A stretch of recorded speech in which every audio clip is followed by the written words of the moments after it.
where the rolling flames of Iowa meet the cedar street.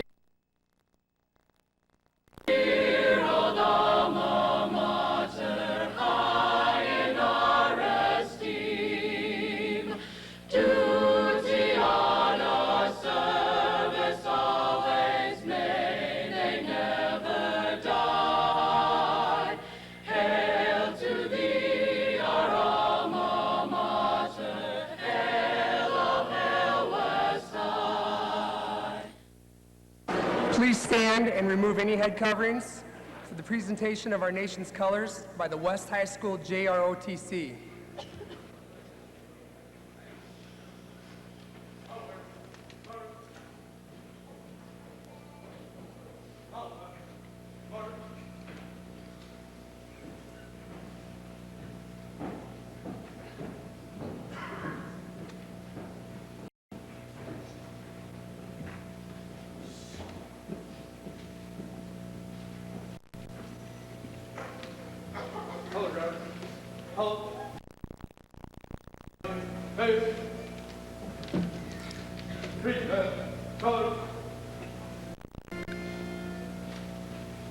Please remain standing for our national anthem. School choir under the direction of Mrs. Mary Sitta. Oh, say, can you see by the dawn's early light what so proudly we hailed at the twilight's last gleaming, whose broad stripes and bright stars o'er the ramparts we watched, silently streaming, and the rockets red, the bombs bursting in air, gave proof through the still there. Oh, say does that star-spangled banner yet wave o'er the land of the free and the home of the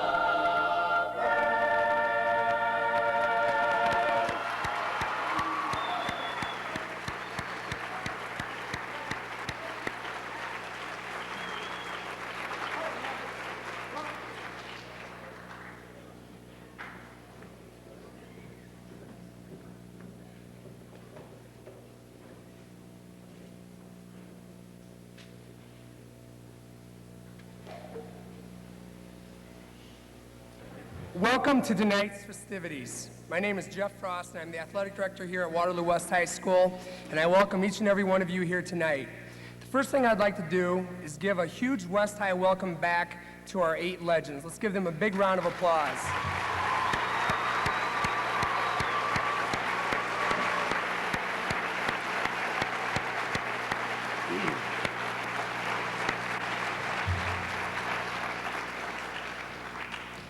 Over the last several weeks, I've been asked many times, why are we doing this?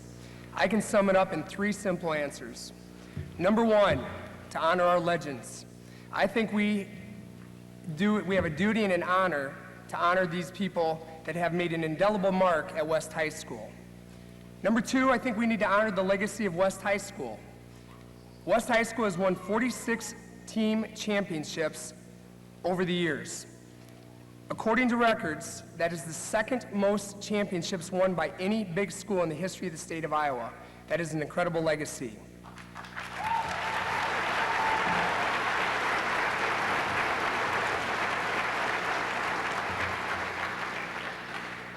Thirdly, and probably most importantly to me, is the group right out here in the middle, the athletes. They are the legacy. They are the torchbearers of the West High legacy that was created and continued by this group right here. My biggest goal out of tonight is that they come away with some inspiration, some motivation to jumpstart the West High School athletic legacy and put us back where it belongs at the top.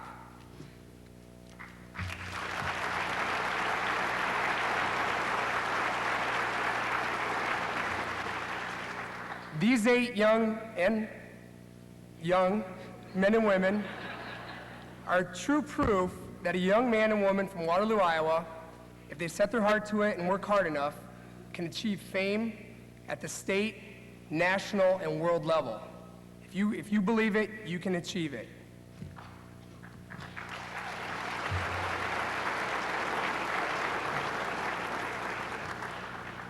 So, let's sit back and listen to some inspirational stories. Let's get a little motivated here. Enjoy the evening, the power of pride, the return of our legends. Welcome. I might just use that effect when it comes in the pictures. Because you got that up on the screen anyway, so. Well, that other thing will be the beginning, then we go to Jeff and introducing it, and,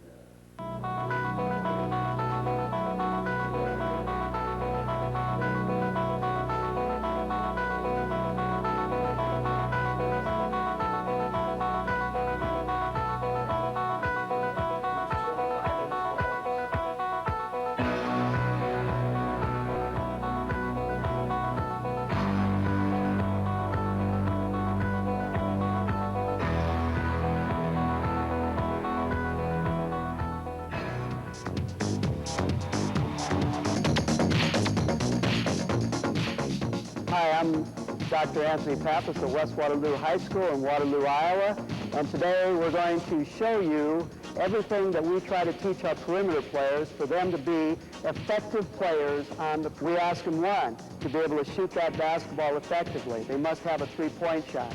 2, they must be able to pass that ball effectively. Throwing it on the line and hitting the target hands. Push pass here. Go ahead. Push pass. Boom. Once again, and we've talked about this from the outset. It's a battle of wills in here. Players against the defenders. And what we tell them... Excitement brews at West Waterloo High. The third-ranked Wahawks are facing the #1 team in the state. You know, you always remember this for the rest of your life, these types of events, because nobody else gets what we get here. All right, here we go, here we go. Here we go now. Be ready, be ready. You got to play hard tonight. Everybody, not just 1 or 2. All right, here we go. 1, 2, 3. Let's go. 1, 2, 3. There's one more.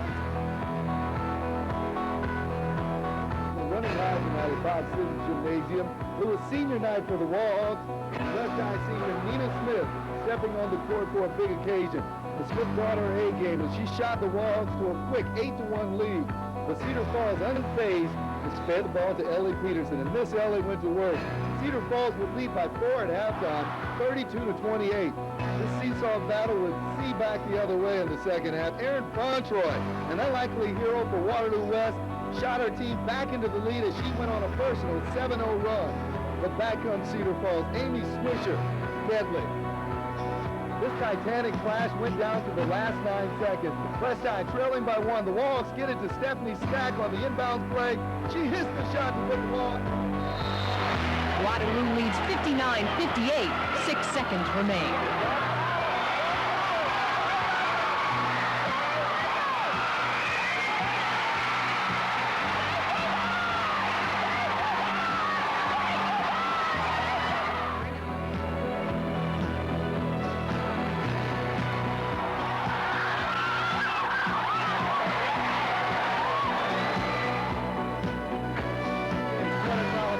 This is just one of the greatest high school settings in America. To win a game on last second shot in front of about 3,000 people in a heated rivalry, run versus 3. I told our kids, win or lose, you gotta love it.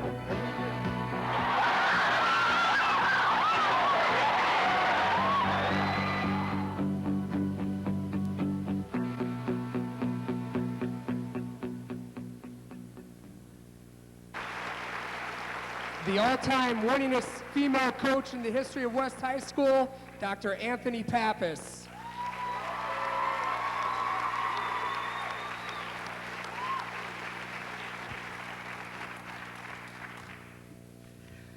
Thank you. I can't tell you what a great and tremendous honor this is for me. One of the greatest honors of my professional career to be up here tonight and addressing all of you.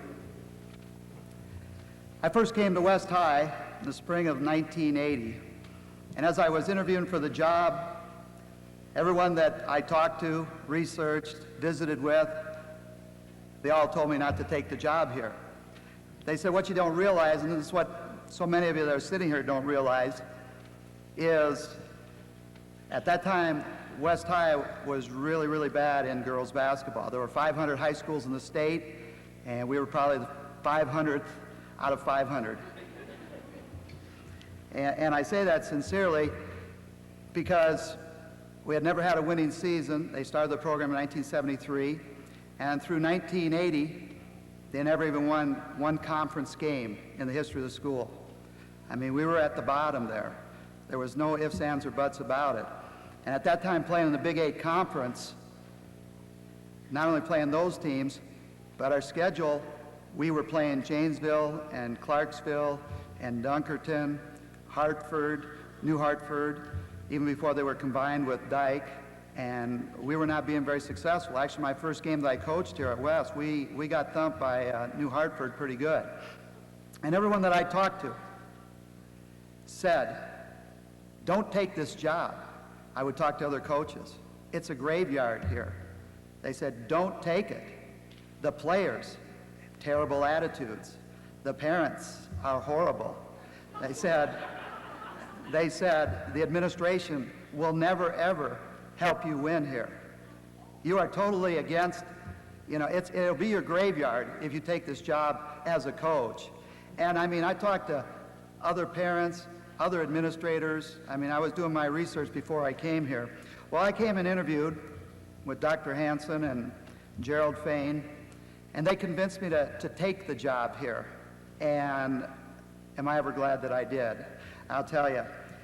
What followed in that first year was, in a way, amazing. We started out 0-10 at Christmas time. And I mean, I knew we were in trouble. I mean, I knew we were not very good to start with. But at the same time, I knew that we were going to get better. And basically, it was a gold mine here, just being ready to be tapped. And it was after our 10th loss, and we were going, consecutive loss, and we were going up the back stairwell, and one of our reserves was crying. We worked so hard, because believe me, we worked hard even then, and harder even now. We worked so hard, and we can't even win a game. And as we went up those back stairs, I felt if it meant so much to a reserve here that was working so hard and really didn't get to play too much, I felt, you know what, I think we had arrived. And so our next game was, I believe, in December 1980, towards the end of 1980, and we were playing Cedar Falls, who at that time was a good rival, but would grow to become a tremendous rival of ours in girls basketball. I came into the gym for our pregame preparation. All the players were down on the floor, and we were getting ready to go through our pregame preparation, except that I noticed that their eyes were all down, they were sullen, they were quiet, and I couldn't understand it. I mean, we were ready, we were pumped up, I felt we had a great week of practice, we're ready to go, and I came in and I said to them, I said, what's the matter? What's the matter, Lisa Meeker, a great player for me in the 80s here. She said, you know, we've worked so hard and we can't win.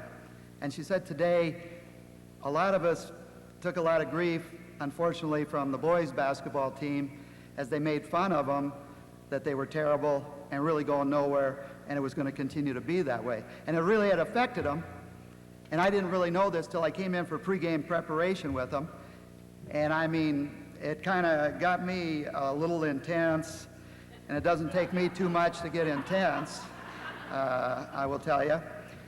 And I said to them, I said, girls, you won't believe this. I said, just today, my old assistant from my previous school called me. He said, I see you're 0-10.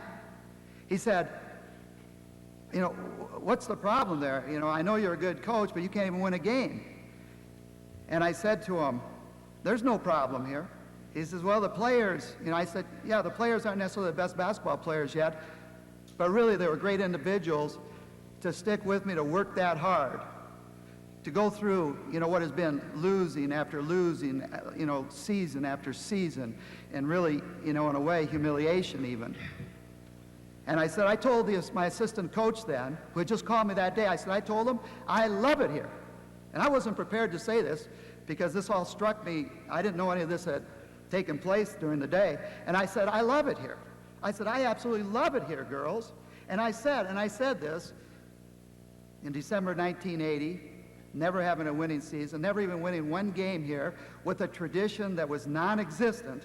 And this just came right out of my mouth, and I said, girls, your dreams aren't going to match what we're going to accomplish here in the future. And I guarantee you that. Now, here I am, a very young coach, saying this, and their eyes, kind of looked up at me. They couldn't believe my conviction. And we went out that night, and we won the first conference game in the history of the school.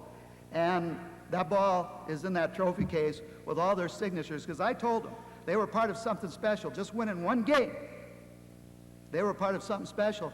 As long as I'm here, that ball will stay in that trophy case, and you can come back and look at it for the rest of your life. And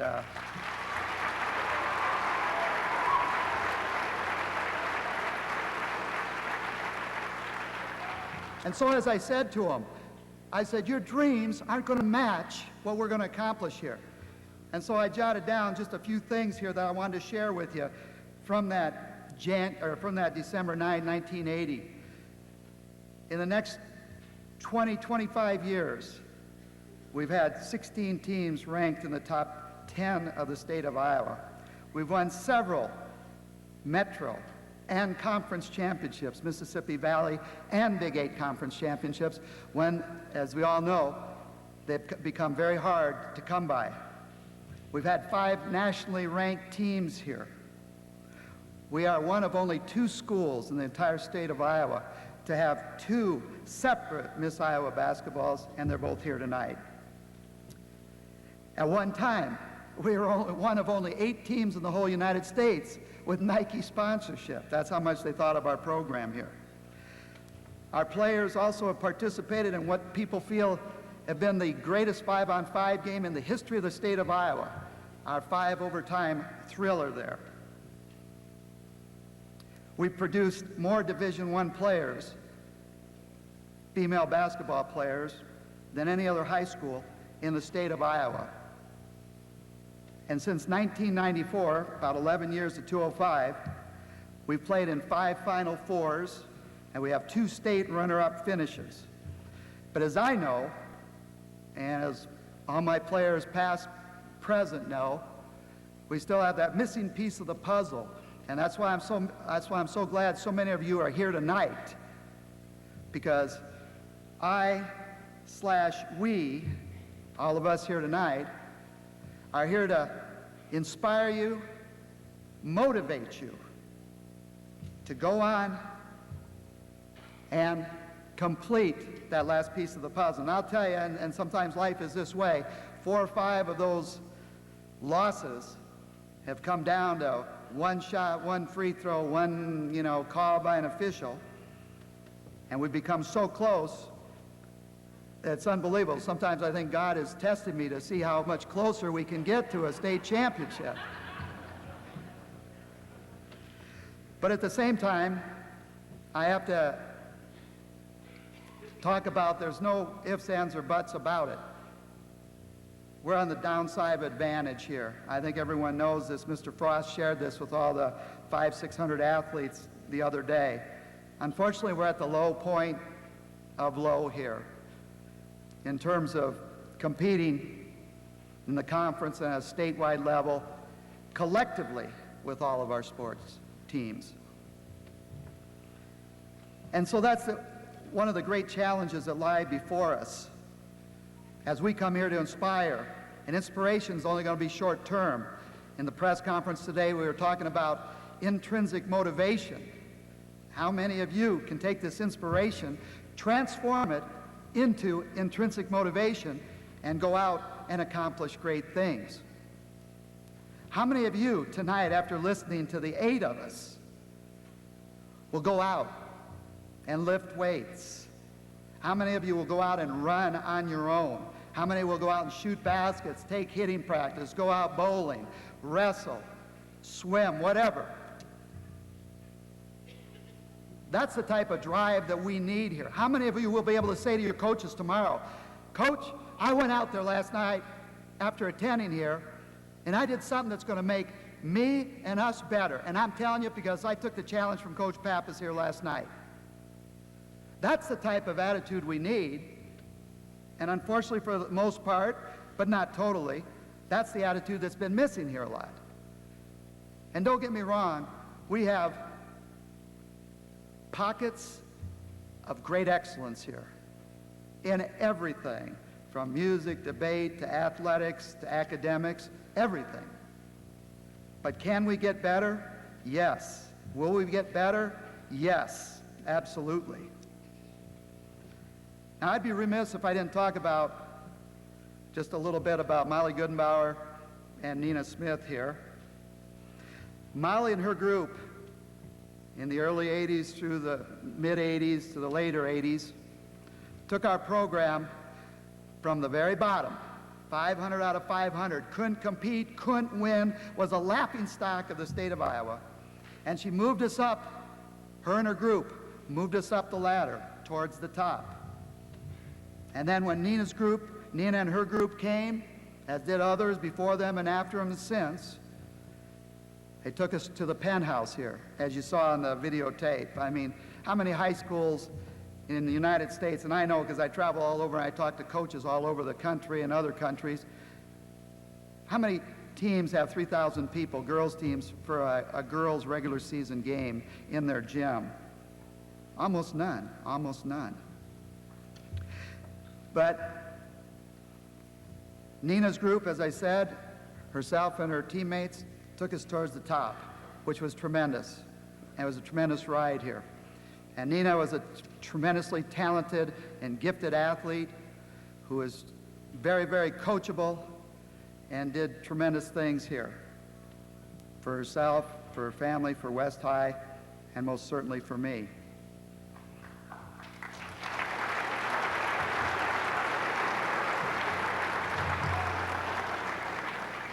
But as I go back to talk about Molly Goodenbauer, and Molly Goodenbauer is somebody that most of you can really relate to, because Molly was just, when she came to me, she was just an average athlete, average speed, average quickness, average strength, average jumping ability.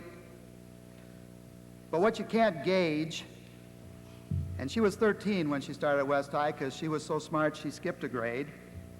What you can't gauge is what's in a person's heart. And after doing this for about 30 years, people sometimes don't believe this, but sometimes I can look in people's eyes and I can say to them, as I said to her there in August 1985, over 20 years ago now, do you really want to be a player? Yes, sir, I do. How many times have I heard that? I hear it all the time, every day, and everything I do. I said, do you really want to be a player? She said, yes, sir, I do. And from that look, there came an understanding that here would be someone that would go above and beyond, have a legendary work ethic, have a tremendous heart, and would overachieve like almost no one else has overachieved here in the history of West High School.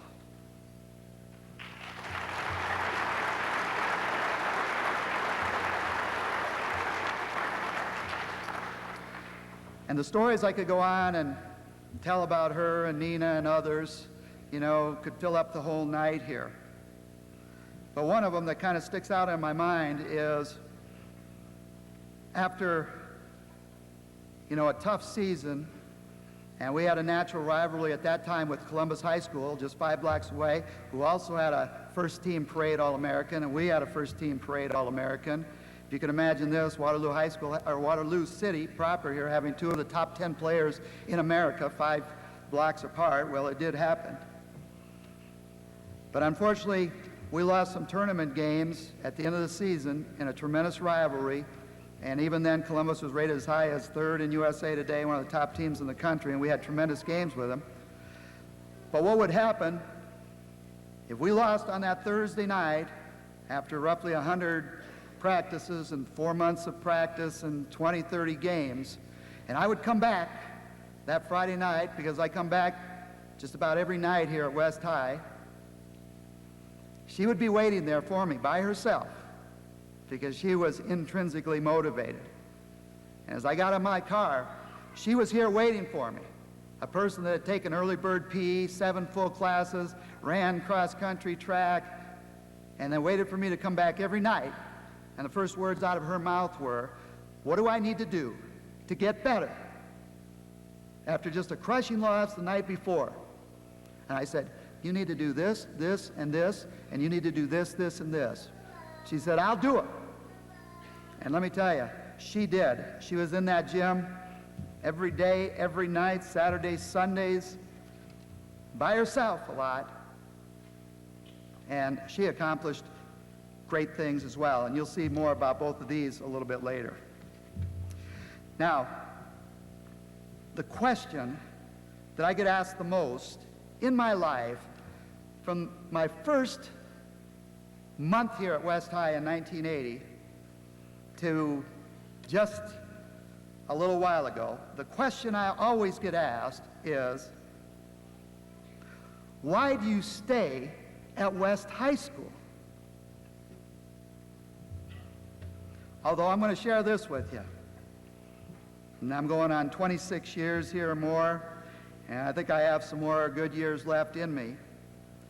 The day I finally leave, and the day I finally walk out this door here, my last day here, I'm going to tell you, I'm going to sit on those stairs and I'm going to cry. Because I'm going to remember all the people that I worked with, that I coached, that I was a part of their lives, they were a part of my lives, and they made my life special here. And I know I'm going to cry. And I'm going to reflect back, especially on those players that have left me to go on to be doctors, lawyers, policemen, accountants, architects, and I keep track of almost every one of them, by the way. And I'll think back to all the special memories and the times that we had and what we accomplished here at West High School. A lot of people can't say that. A lot of people that come and go here can't wait to get out of here. I'm not going to be one of those people. I'm not going to be one of those people. Now I'm going to share, and it's going to get kind of strong here, a recent conversation I had a little while ago with a person who asked me that question again. Why do you stay here? Why do you stay here in Waterloo? And I said, because I love it here, just like I did 25 going on 26 years ago, as I told those girls in that upper gym. That's why I stay here. And she said to me, she says, "You don't get it. This is Waterloos'sville. These players, these people will never work hard enough for you to be successful here. You can make so much more money somewhere else. These parents, the administration, they will never appreciate the time, the money, the effort that you give here.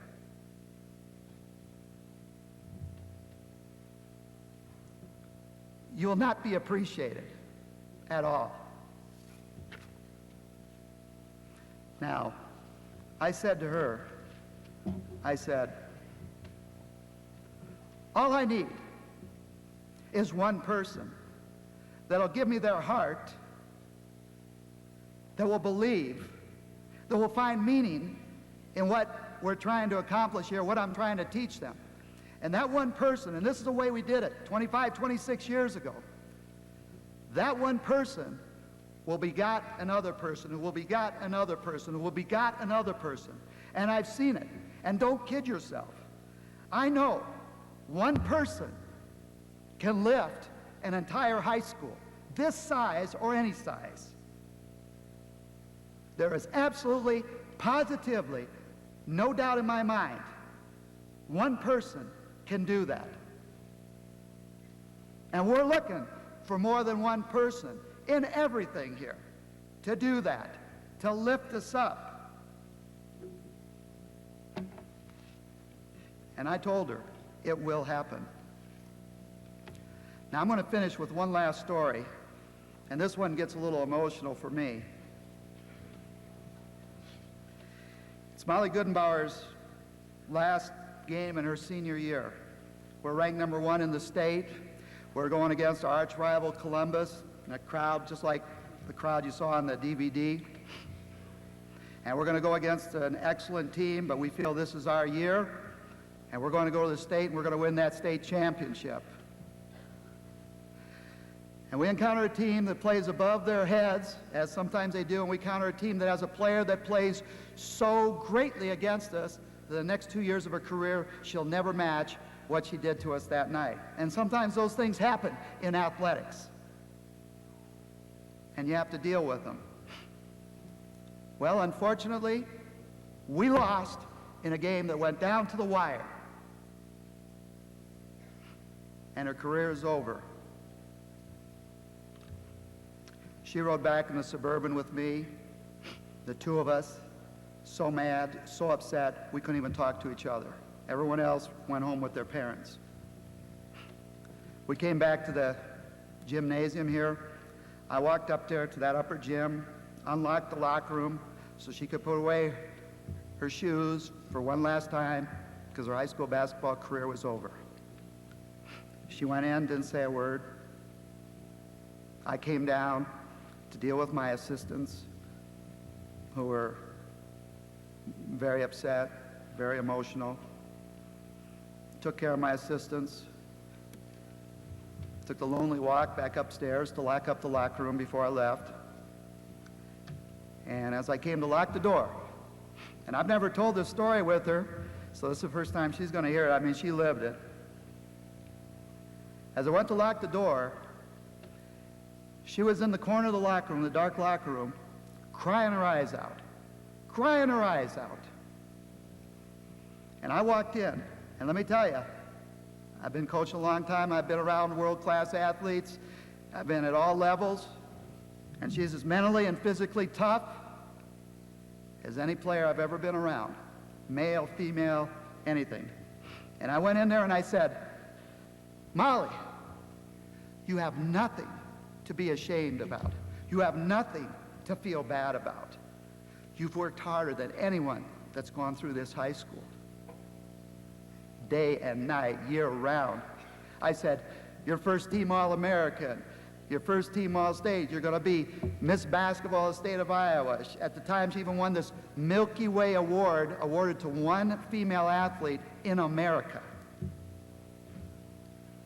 I said, you've got $100,000+ scholarship, signed, sealed, and delivered to Stanford already. You have nothing to feel bad about. She looked up at me through the tears, and she blurted out, and she said, but what do you get out of all this? What do you get out of all this? Now, hold that thought, because we're going to come back to it.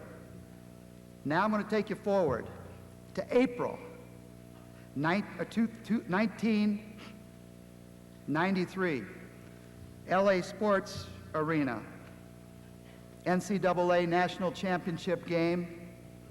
Stanford is going to win the national championship. I'm there watching it in person. It's one of the proudest days of my professional career. She leads the Stanford Cardinal to the national championship. I come down to the floor afterwards with a couple of friends, and I'm standing on my feet, and I'm cheering. I'm so proud of her, I can't tell you. Her teammates raised her above their heads because they had such great respect and admiration for her. And that picture, you'll see it, is in the front page of USA Today. You'll see it in her DVD. And they announce Stanford Cardinal National Championship. They go out, get the trophy. I'm clapping. I'm so happy. They announce all-tournament team. They go through everybody. Molly Goodenbauer, all-tournament. I'm clapping. I'm so happy. And then they announce the most valuable player of the Final Four, Molly Goodenbauer, Stanford. That's when her teammates raise her up. and I'm ecstatic for her. Never been happier for someone my whole life, because I know how hard she's worked, I know how much she's had to overcome, and how much she's achieved with really only above average ability. She goes up to the podium, receives her award, comes down off the podium, runs through the crowd. I mean, you know, there's hundreds and hundreds of people there, and thank God for me, CBS cut away, because you would have seen a grown man crying. She comes up, and she grabs me and she hugs me. And she says, as she's hugging me, I never won a state championship for you when I was in high school. And this state championship is for you. And she said, I know. I wouldn't be here right now if it wasn't for you. And this MVP award is as much yours as it is mine. She broke away, went to the press room. Thank goodness, as I said, CBS broke away. Otherwise, you would have seen me crying on national TV in front of several millions of people. And what a moving experience it is. Now go back to February 1989. That night, in that upstairs gym, in that locker room, when she blurted out to me with all of her emotion, and she said, what do you get out of all this? What do you get out of all this? I didn't hesitate for 1 second. I said, what do I get out of all this? I get to work with special people like you. And what do I get all of this? Why do I stay in Waterloo? Because I get to work with special people like all of you sitting here tonight. Thank you so very much.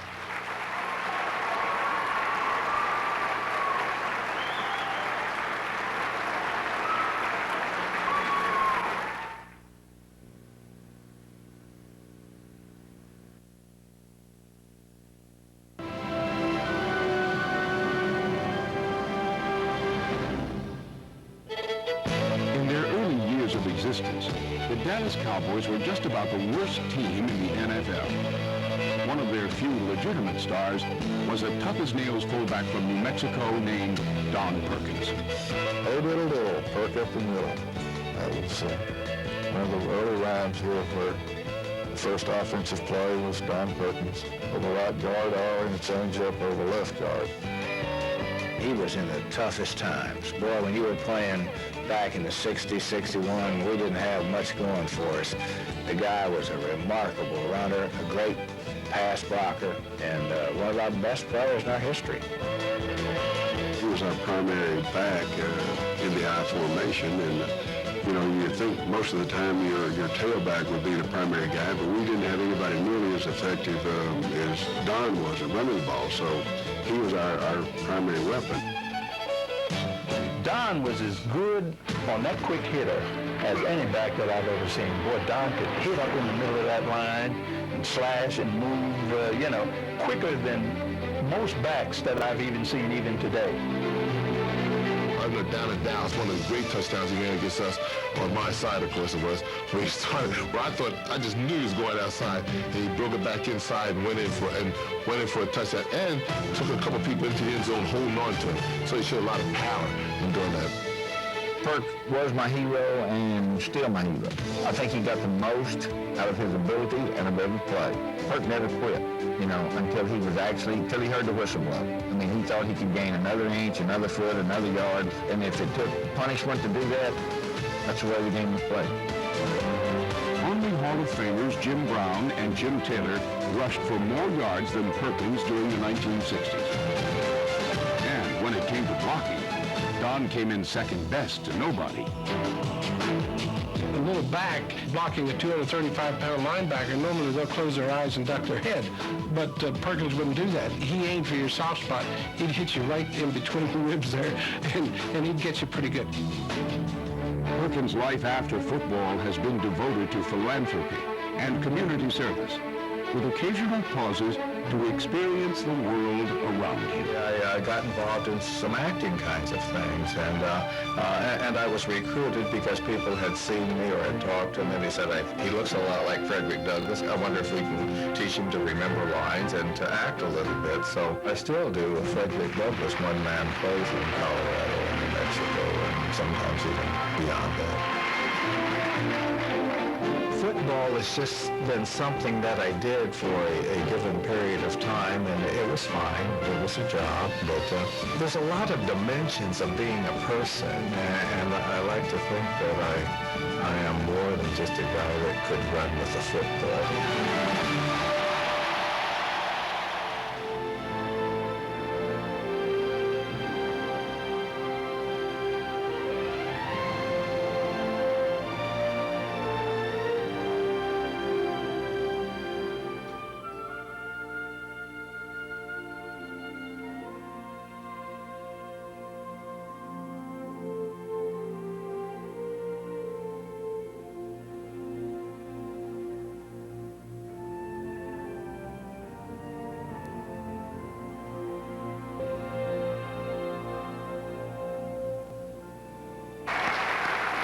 West High School, class of 1956, Mr. Don Perkins.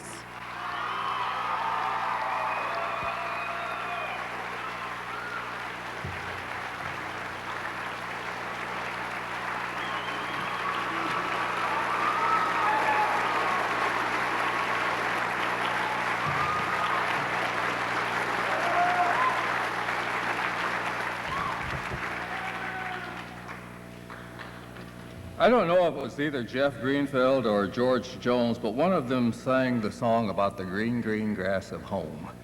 And a lot of you probably know which one sang it. But anyway, coming back to Waterloo reminds me of the big, of that song because it's the green, green grass of home. This is my home and these are my folks.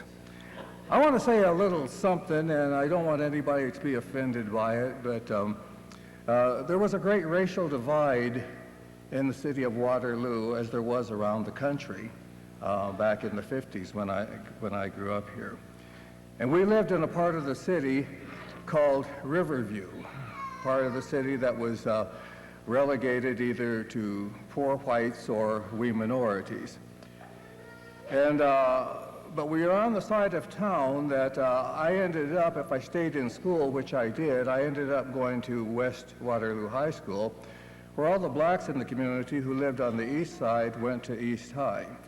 And I say that because that kind of explains why I was the only person that was of color at West Waterloo in the 50s. And I say that honestly, with no anger, with no malice, folks. I made some lifelong friends, and my father worked at the meatpacking plant, and we did what we had to do to get along. I will do something here a little bit that'll probably make you a little uncomfortable with these glasses going on and off, but I've got the old man's disease in that I can't see what's here without my glasses, and I can't see you with them on. So so it's one of those conditions, but invite me back in another 6 months because I'm going to have some cataract surgery and I'll be a whole new guy.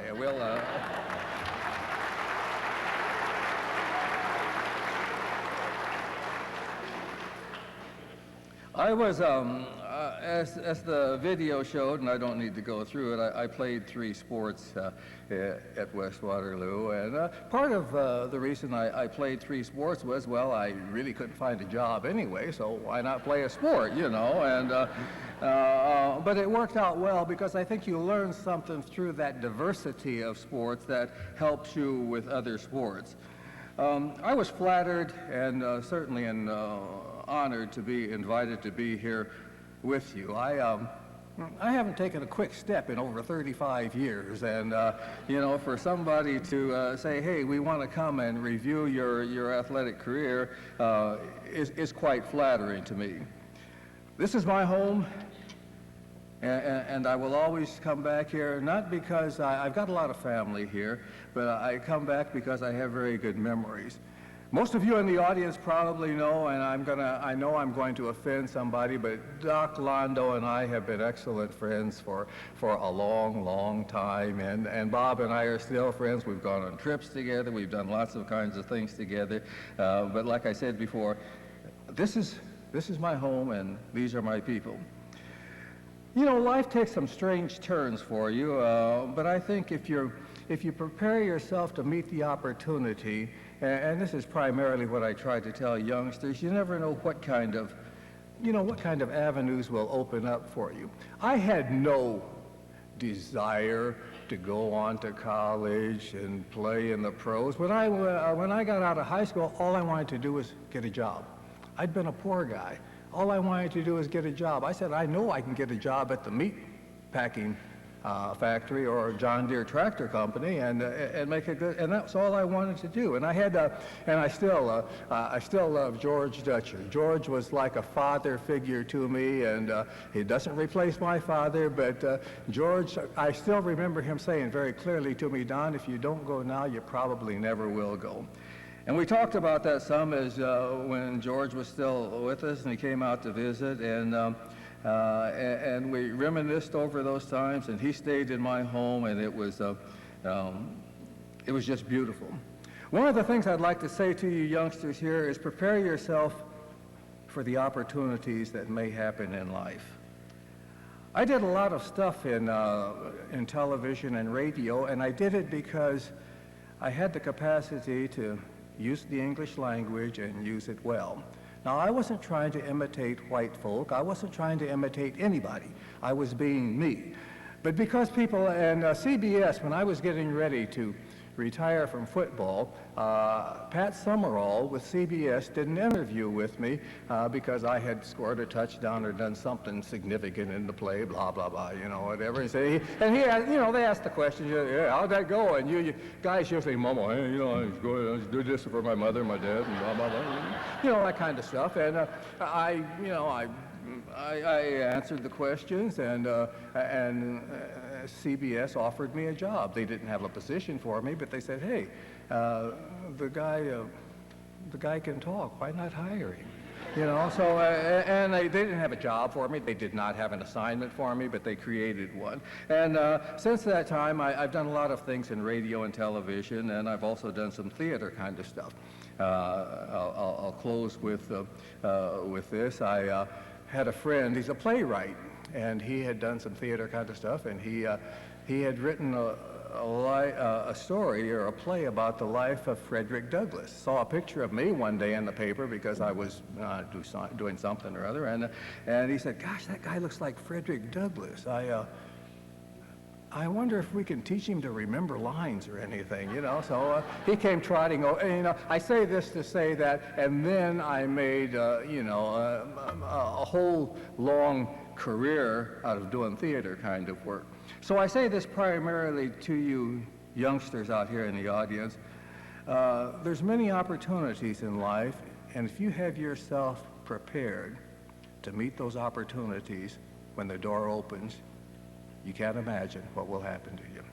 Thank you for letting me come and share some moments with you tonight.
the coach that has won more state team wrestling championships than anybody in the history of Iowa, Mr. Robert Siddons.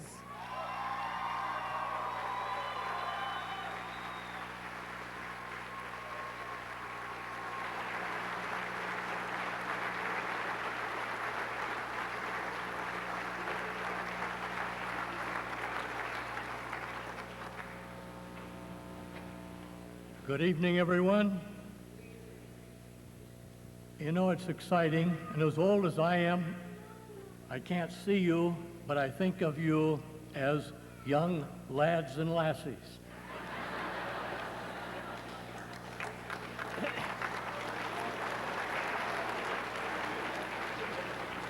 When Jeff contacted me to get involved with this West High Wahawk Pride, he and his committee, I felt very honored. I felt very honored to be involved with the people that are speaking to you this evening. I have such fond memories of all of them. And I have extra fond memories of, shall I say, my young lads, my wrestlers, a couple of them that are involved this evening, along with, I'm sure, some of them out in the audience. I have been a very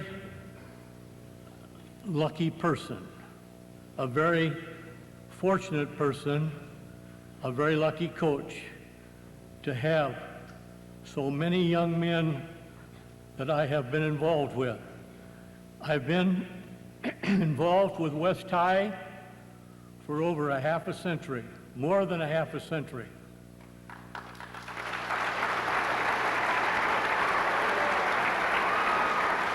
So you know how I feel and where my feelings are at West High. I'm surprised. I didn't think when I came to West High that I would stay as long, but hey, they had to put up with me until 1990. And so,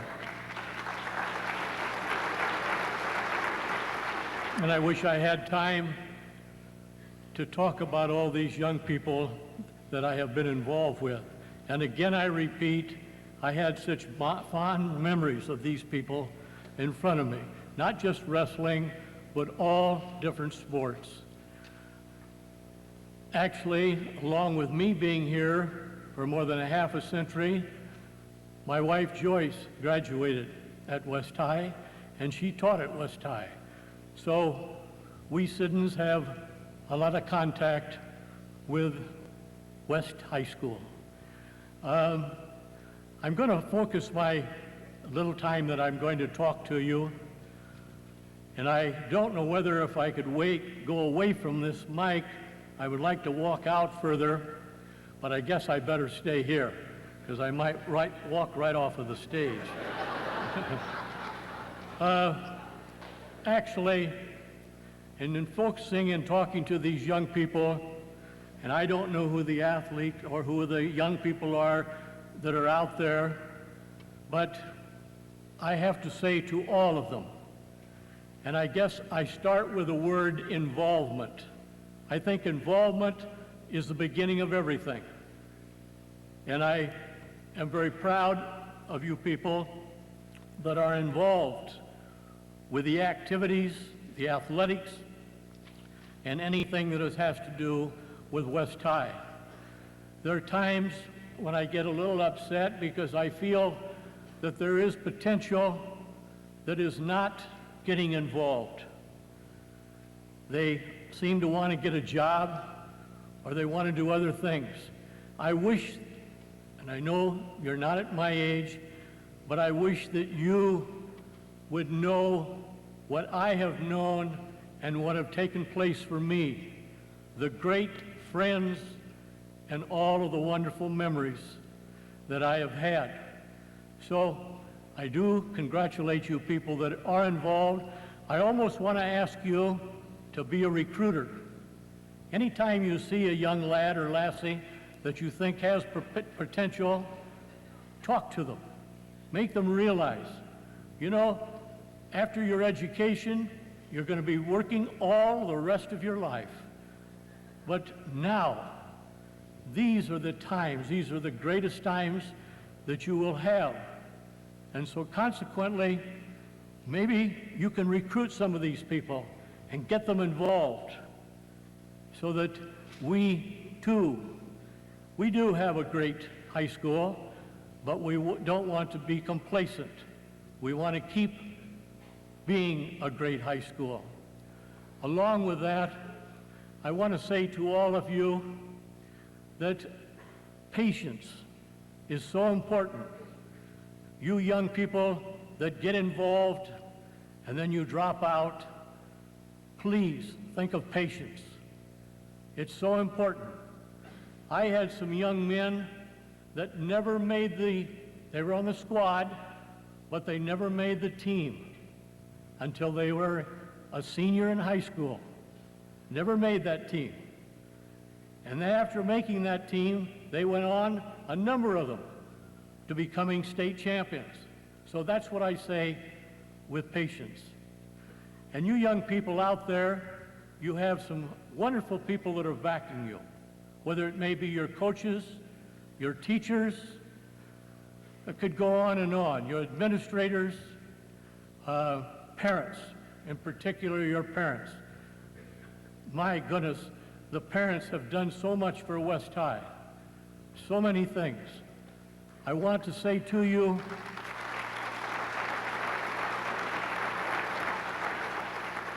I want to say to all of you, tell those people thanks.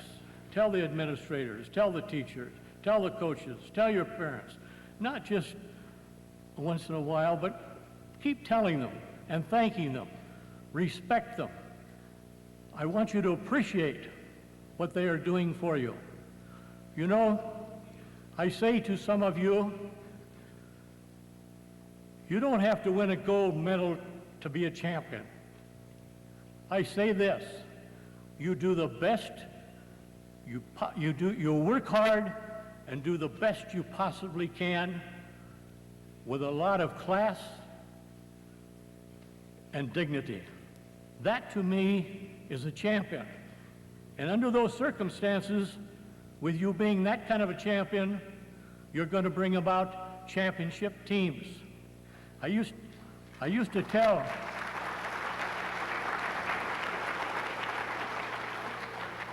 tell my young lads, you win with confident humility, you lose with dignity, but don't lose.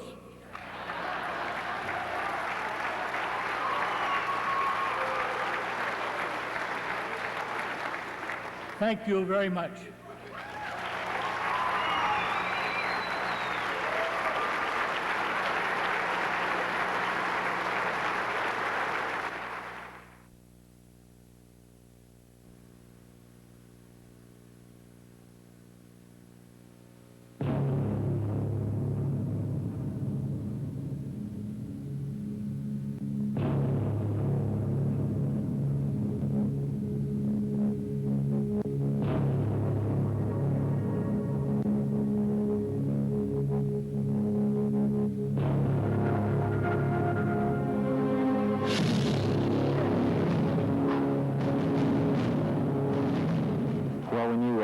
Grew up in Waterloo, Iowa, when I did.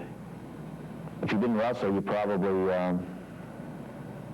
knew about wrestling. You know, it's just that simple. I think Daniel was probably the greatest God-gifted wrestler.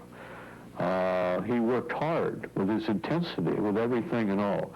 But people ask me who was the best of the 26, 27 or so years, or 8 years that I had coached, who was probably the best wrestler. Well, it was Daniel.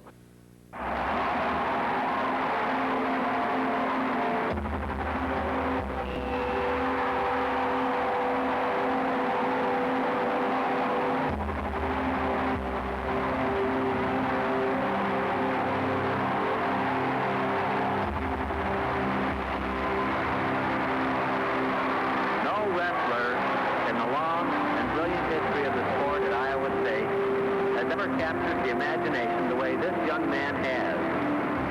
Under high school and collegiate rules, he's never been defeated. That string of wins now stands at 169. Moving into the third and final period of Dan Gable's attempt at a gold medal. Dan Gable on the right, who's up against Ruslan Ashaduliev of Russia. 10 seconds. 5 seconds. And you'll hear a crowd of Americans who have gathered here to watch this match tonight. And Dan Gable has won the gold medal at 149.5 pounds.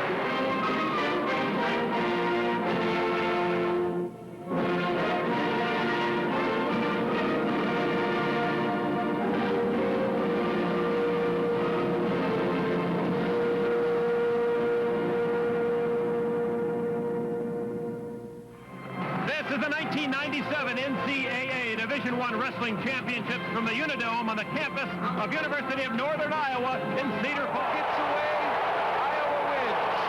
If Oklahoma rides him for the 30 seconds, Oklahoma wins.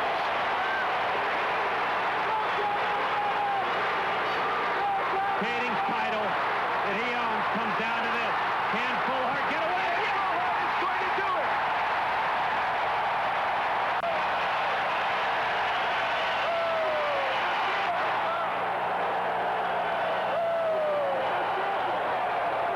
Wrestling goes back a long ways in my life. And sure, I learned how to wrestle at the beginning, but there were some issues that went along with wrestling that maybe I didn't understand at that time.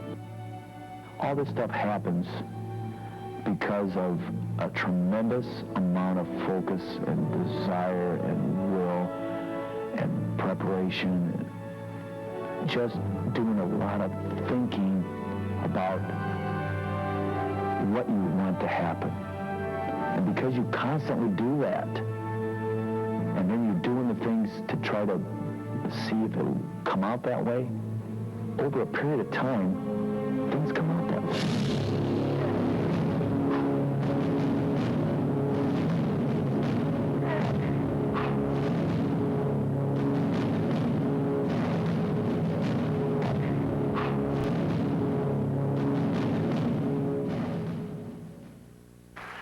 West High School class of 1966, Mr. Dan Gable.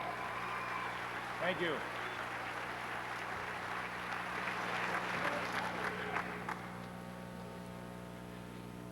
Hopefully, for all the people in this audience, this will be a marker in your life. Back when I was a sophomore at West Waterloo in this auditorium, an Olympic pole vault champion and actually a minister came to speak here. His name was Bob Richards, and he spoke about unbelievable sports history and stories and successes and adversity.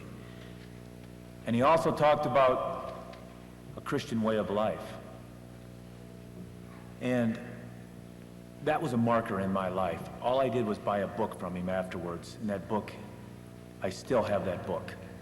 And when I need answers, I can go to that book. It's a small marker, but it's turned out a lifelong one. And hopefully, tonight, with all the presentations and the people that you meet, that you can take something with you as well. It's about being prepared. It's just that simple. I'm totally a believer in prevention. A lot of the things that go on in the world right now, I believe could be prevented by being prepared. Went 7 years without a loss. I went 7 years without a loss as an athlete. I had one match to go, and I lost that match. That match could have been prevented. I could have prevented that loss. I should have prevented that loss. As a coach, one time, I went almost 10 years as a coach with my teams in terms of winning NCAA championships. And on the break of history with number 10, we lost. I lost. That should have never happened. I could have been more prepared for my own match. I definitely could have had the team more prepared for that particular event. Took it for granted too much. With the first loss as an athlete, I came back to West High School to train for the Olympic Games. They let me in the doors after I graduated from Iowa State University, and they gave me the facilities, they gave me the workout partners, they gave me the coach. They helped me in a lot of ways. After the loss as a coach for the 10th championship in a row, I had to go back to the guidance of Robert Siddons. Not only was he the wrestling coach, and of course he was an athletic director, but he was also, during my time, the guidance counselor. With better guidance, we would have won that 10th championship, but I had to come back to pick it up right here at West High. I lived across the street, and the third loss that I'm going to talk about is a loss of life. When I was a sophomore in high school, at the end of my sophomore year, people could look out the window and witness squad cars leaving my own house. I had a sister that attended West High School that was out of here that actually was murdered in the house across the street. Again, I had to go back to West High School, but the support that I was given and the support that gave me an opportunity to move forward helped with my family, helped the Gable family move back into a house that probably they wouldn't have been able to move back into. Those three losses, I have to go back to a lot of my credit here at West High School, whether it be the marker from the book I picked up, or whether it be the guidance and the wrestling knowledge that I picked up from this high school from Coach Siddons. On a lighter note, when I came here tonight, back in 9th grade, I actually played football. Coach Bill Lane, I believe, is probably in the audience. And he came up to me and he said,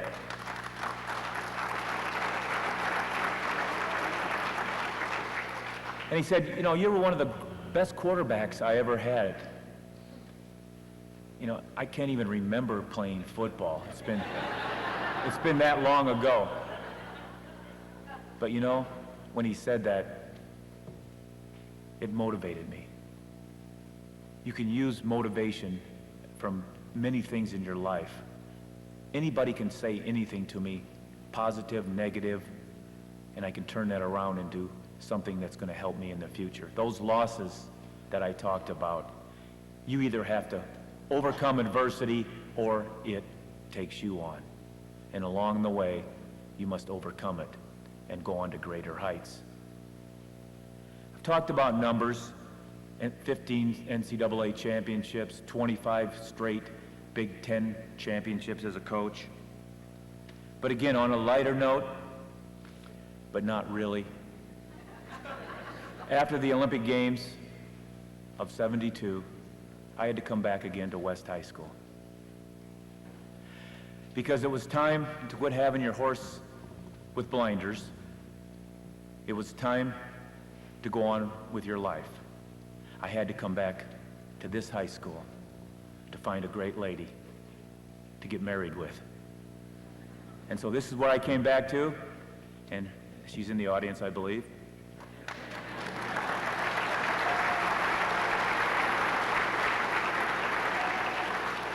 And so of all the numbers, Kathy Carpenter, now Kathy Gable, but of all the numbers that I've mentioned, I'm probably as much proud of or more, is that I'm talking about 25 championships, 10 years without a loss, 7 years without a loss,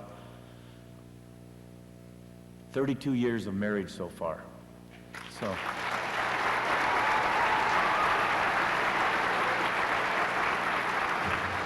So the best guidance that you can get is with your life and your family. And if you have to come back to West High to find your spouse, so do it. Thank you.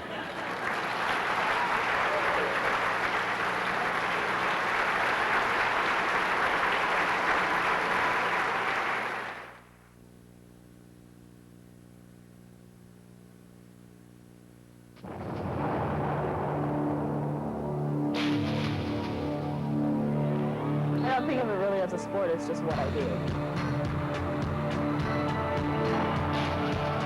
What Nina Smith can do is 28 points, 14 rebounds on a regular basis. She's a great player. She kicks, man. She rules. She can do everything.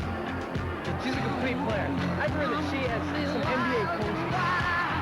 She's the best. I think it's awesome that everybody gets to see a woman play at a level that you don't get to see guys play at here. 14 years old, Nina Smith's young game attracted more than 40 students. Then handed the reins to one of the best low-post coaches in the country, Dr. Tony Pappas. It was almost like fate brought us together. Under his watchful eye, Nina grew in size and skill. The next 5 summers were spent traveling national and international tournaments. Back home, Pappas added a new twist to scrimmage. I've got scrapes and bruises all over from her. Not too many girls can play with the guys the way she does. Good grades come with those great moves, making Nina the total package. West playing goes to the 8th-ranked Cedar Falls. Fans on both sides were ready for round 2. West Side won the first round. Nina Smith got West off on the right foot. Literally, check out the moves in the paint. Wahawk fans think she walks on water. Well, she does. Here's 2. Regions 1. Miriam Lindmar and #1 rated Waterloo West. Remember at 6 we said Tennessee is the #1 women's team in the latest poll? Well, head coach Pat Summitt of Tennessee was at Wahawk Gym tonight on the right, sitting next to Georgia Tech coach Agnes Baronato. They were here to watch West High's Nina Smith, and Smith did not disappoint. Here she stays with it as only Nina Smith can. Number 54 puts it up not twice, 3 times, gets it to fall.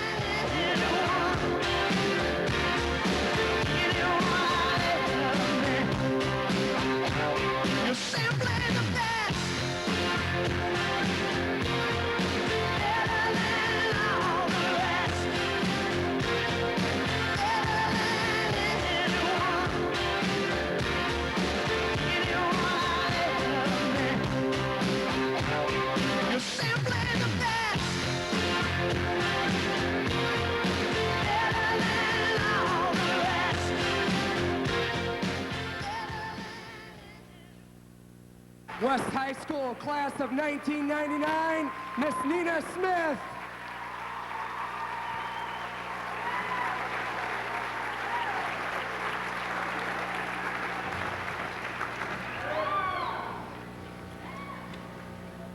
Well, if that doesn't get you pumped up and show you the power of pride, I don't know what's gonna do it, because I'm ready to play now.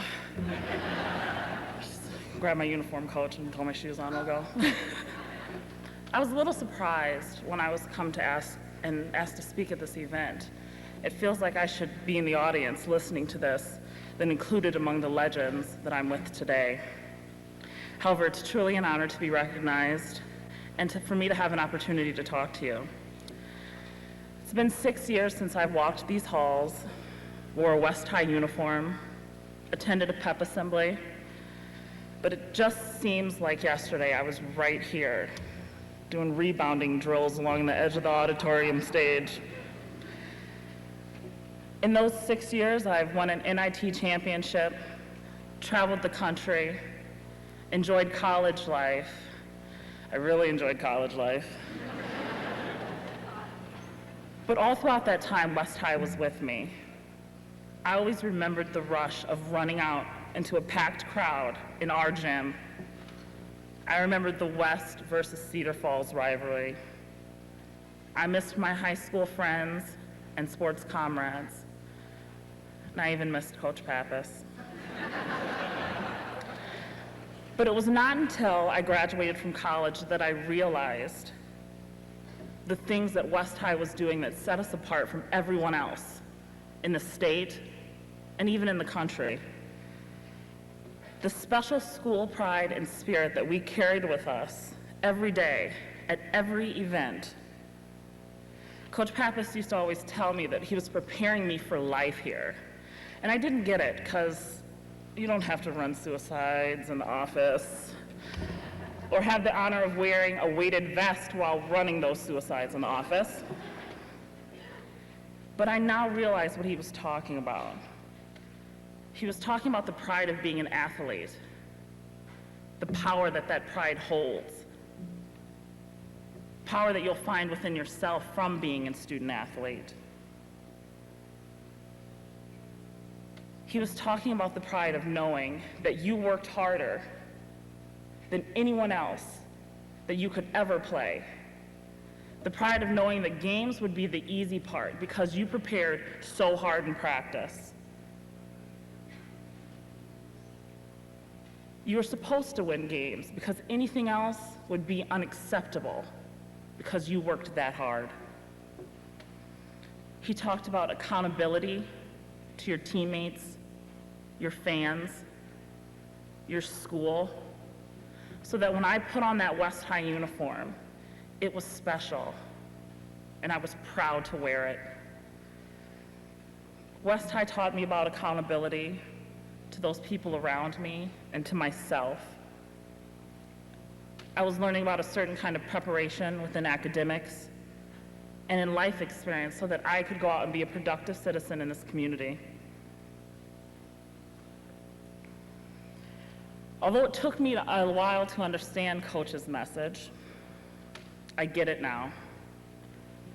And I'd like to take this time to personally thank him and let him know that I was listening. I was listening when he said, if it's to be, it's up to me. Positive attitude, mental toughness. Pressure makes you fresher. Aspire higher.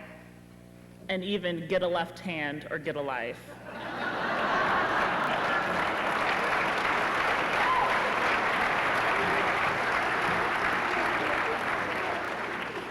Which I must say I had both of, by the way. It was through West High that I learned about commitment and what it truly means. I learned that basketball season was not from November to March, it was year-round.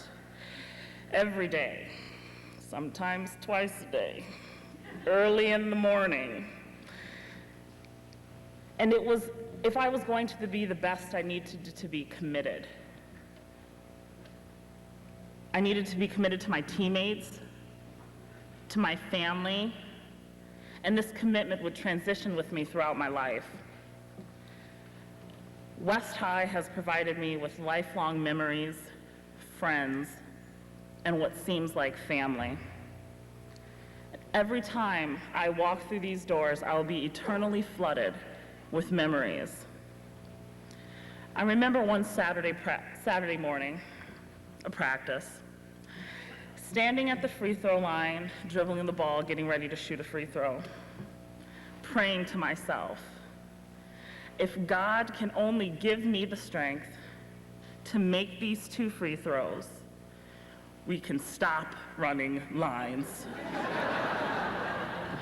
Surprisingly enough, that wasn't and wouldn't be the only time that I said that prayer over my 4 years here, and the only time that I missed the 2 free throws and we kept running. I remember having seats to watch a great 5 overtime game because the big girl fouled out in regulation. But it was a history-making game. And no matter what happens in my life, there will never be a more vivid memory than the day of my final game my senior year. It wasn't until then that I realized it was over. It was the last time I would wear the West High uniform number 55. And I had to stand on this very stage and say goodbye to the only point guard I'd ever played with my whole entire life. I had to say goodbye to my teammates. I had to say goodbye to Coach Pappas. I had to say goodbye to this school without the one thing that meant the most at that time, a state championship. I can stand here as a grown-up and an adult today and say, That, oh, it didn't matter. It was about the memories and the camaraderie. But I think we all know that that wouldn't be true. You never forget the ones that get away. Playing sports here at West High has changed my life in so many ways. There are memories that I'll be able to carry with me forever because I was a student athlete here. Few people know this, but I did play other sports. I played volleyball, as well as track and field. And although I wasn't all-American in either, or good, as a matter of fact, at either one of them, Coach Beniga, Ali, Coach Longus, and Coach Youngkin still worked with me and made me decent, I guess. And I would like to thank them for their contribution to me and to my memories here at West High. For a while, I thought that things didn't get better than West High, and I would say that my experiences here were the best of my life. Because of the power of the pride that I had in this school, and it wasn't until recently that someone reminded me that the best is yet to come, and that success is a journey, not a destination, and I am still traveling. I want to thank Mr. Frost and the Athletic Booster Club for this opportunity to return to West High, not to be honored, though I appreciate the gesture and the recognition. But I want to thank everyone for the support over my whole career. This community has embraced my family in a remarkable way. And I want to thank everyone that's here tonight for that. I want to thank the Booster Club for your incredible support of me personally, West High girls basketball, and all that you did to continue to make the athletic program at West High extra special. I want to thank the West High staff for everything they do and continue to do for West High athletes. And last but certainly not least, I want to thank Coach Pappas for being Coach Pappas. I remember when I first got an opportunity to spend time with you and play for you. I was in 5th grade, and my mom had to come pick me up from summer basketball camp because I got kicked out for talking while you were talking. And there's still a debate on whether there was a basketball thrown or some object that hit me in the face as threat. That day, I went home and I got some good advice from my dad. He looked at me and said, "Well, you shouldn't have been talking."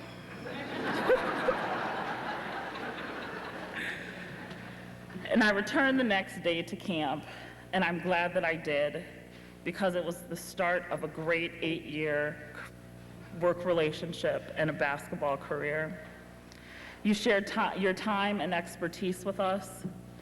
You gave up summers and weekends to make us great people and great players. You made a personal investment in each one of us to encourage our academic, physical, social, and emotional growth and development. I was wondering if they could turn the house lights up for me so I could see. I want all the student athletes here to stand up that are here tonight.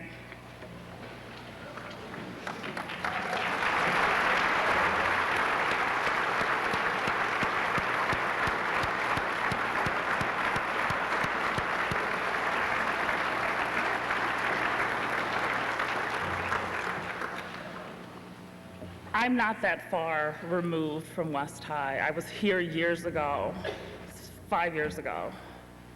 And I want to let you guys all know that you're special. The power and your pride to this school can lift up this community, and they will embrace you. I just want to leave you with a quote, one last quote. It's to you guys. Commitment usually means giving up convenience, going the extra mile, inviting personal discomfort, embracing confrontation, sacrificing instant gratification for the mission at hand. There are no miracle solutions. Excellence is achieved through commitment. And I would like all of you to stay committed in your sport, in your school, and in your life, no matter what it is. Thank you.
West High School class of 1970, Mr. Bob Bowlesby.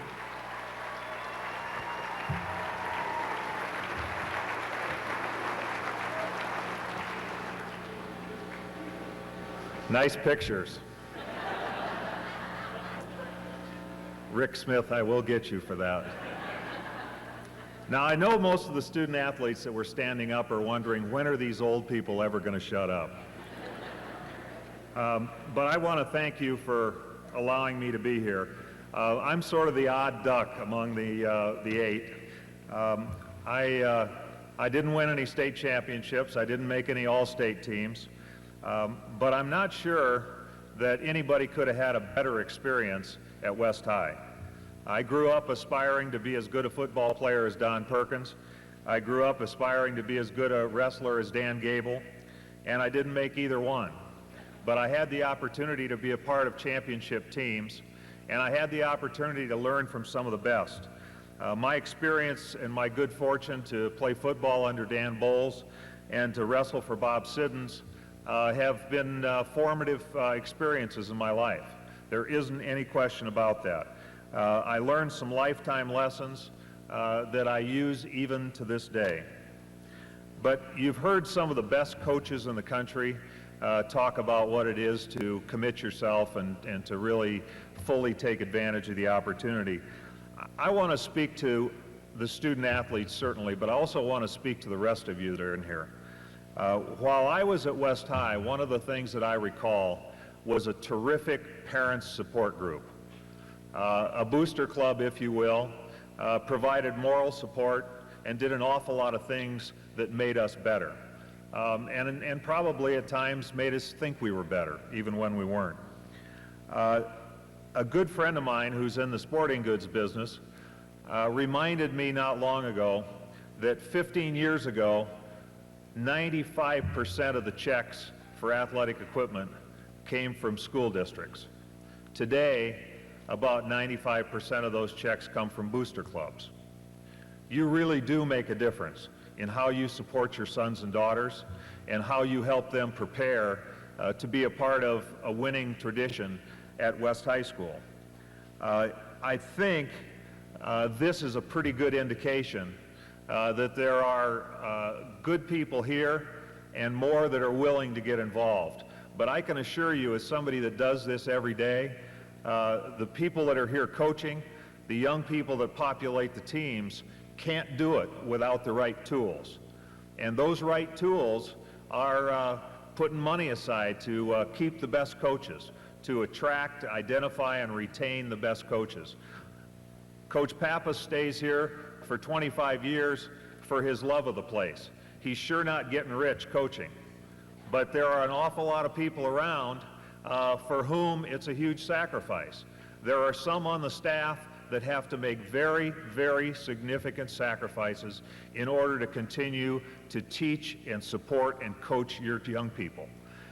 They need to be thanked for that, first of all, but they also need to be armed with the tools that make it a joy to go to work every day. That means your support in how they deal with your student athletes, but it also means the bells and whistles, the weight rooms, the opportunity to buy some sack lunches on the way back from a long trip, the opportunity to travel in a first-class fashion, the opportunity to get the uniforms and the equipment that's required when it's required. Those things are vitally important. I have terrific fond memories of a bygone day in secondary education. I know that there are members of the Board of Education here that struggle mightily to figure out how to fund athletics and all the other activities that are housed within our school systems. Lord knows there are enough challenges that when you start to weigh the academic needs against some of the activity needs, it's very difficult to justify building a new weight room instead of a beautiful new commons area like the one you have. But those things are important, and I challenge all of you, you parents, administrators, others who care about the program, get your hands on the oars, because it takes all of you pulling in the same direction to make this fit together. It isn't just about inspiration. It's about the perspiration that goes along day after day after day. You know, we've gotten lots of publicity for our football program at the University of Iowa, and somebody said it earlier, you win in practice, you win through your preparation, and then it plays itself out on game day. Well, we have tended to be better in the second half of football games than we have in the first, and we've tended to be better in the second half of football seasons than we have in the first. And the reason for the former is that we've got a great off-season conditioning program with the best of everything, and it's not the sort of thing that you can necessarily do at the high school level, but you can certainly aspire to it. In the case of the latter, getting better as the season goes on, it's the repetition of doing the right things over and over and over again. And I learned it in Bob Sidden's wrestling room, and so did Dan Gable. You do the right things at the right times over and over and over, and they become habits. That's how you get to be a tremendous athlete, and that's how you have a chance to have the opportunity for high achievement. It's also how you get the opportunity to support your programs. You do the right things, you do them 12 months a year. When the coaches tell you that they need something to get the job done, you believe in them, and you try and find some ways to help them get what they need.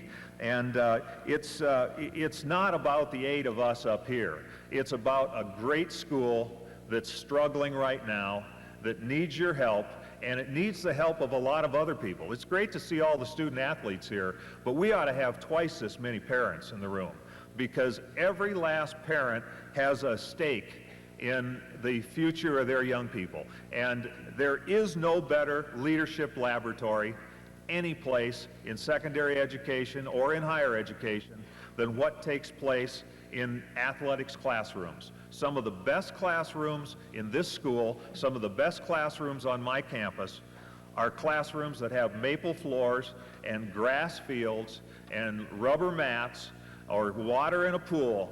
They are tremendous places to challenge oneself, and coaches' roles is to take young people where they perhaps can't take themselves, to push them just a little harder, to make them believe just a little more, to get them to a place of discomfort that they might not have been able to push themselves to, and to, in doing that, help them to learn that it's not just about what goes on the floor. It really is about being able to capture that opportunity. And so, athletes, I challenge you to reach down and mentor the kids that are coming up. Mentor the 5th grade Nina Smiths that are tomorrow's stars at West High. Bring them along, wrestle with them, swim against them, shoot hoops against them, throw the ball around with them, help those that next generation of Wahawks come up with aspirations to be the next legend at West High School. That's really what it's all about. Parents, invest in what they're doing. Your time and your talents are the difference between being average and being really outstanding. There isn't any doubt about that. Your support, your willingness to spend your time and to not be too busy when somebody calls or to not be too frugal when somebody asks is really the difference between being average and really being outstanding. And coaches and administrators, don't stop here. This is a great first step. This feels wonderful tonight. It's great to be back, but it's a long process, and it's a process that isn't just one shot once in a while. It's every day and every day and every day with everybody's hands on the oars, and that's how you get there, by doing the right things, by aspiring for excellence, and making sure that you do it every day and every day and every day. And it's been a lot of fun to be here. Forey Smith and I were talking earlier. We walked in here just kind of looking around earlier, and I said, gee, this looks just the same as it always did. And Forey says, yeah, it smells just exactly the same too. Now I don't mean that there was a bad smell, but there's, you know, the olfactory sense is a remarkable thing, and he and I both had the same reaction. It was just the same as when we were here. All of a sudden, 35 years, I hesitate to say it's been 35 years, but 35 years meld away, and the memories come flowing back. And I would like for you, I would wish for you all to have the experience I had here. If you can achieve at the level of a Dan Gable or a Don Perkins or a Nina Smith or a Molly Goodenbauer or Forey Smith, that's terrific.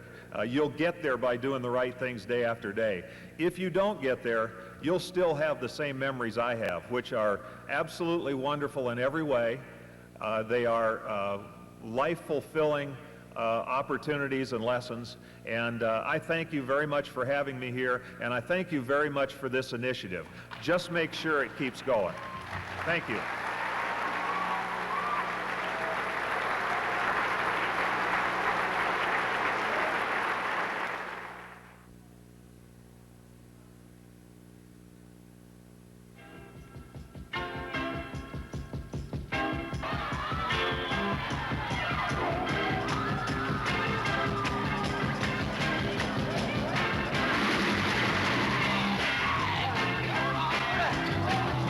Jump up!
to myself,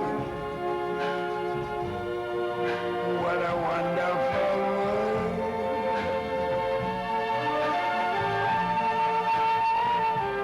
I see skies of blue and clouds of white, the bright blessed day, the dark sacred night, and I think to myself,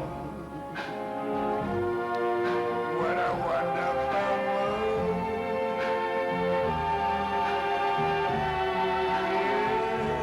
Yes, I think to myself, what a wonderful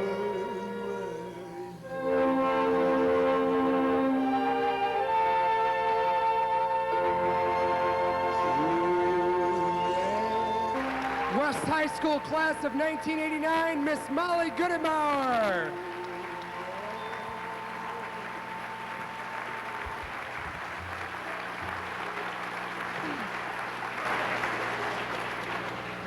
First, Coach Pappas, Mr. Bowlesby had a comment. They wanted to outfit the University of Iowa women's team with the shorts that we had during that year, and that style, that length. So maybe if you could get back to him, I think he'd appreciate that. No, it is an honor, again, for me to be here with this group of people. We're all here tonight, the 8 of us, because we've had a measure of success either as competitive athletes in our sports or as coaches and athletic administrators. And the tie that binds us is West High School and our experiences here. And the other factor that brings us together is that sport has truly enriched our lives in some way. And we've shared quite a few experiences with you, and you've been a very patient audience through all of this, and we appreciate that.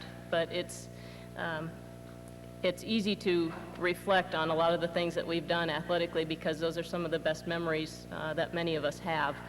And we just enjoy sharing them with you and hope that you can take something tonight as inspirational or as motivational from some of our speeches and from some of our experiences, and maybe learn to use sport as we have, as a vehicle, as a tool to strive for success and strive for excellence in other aspects of your lives.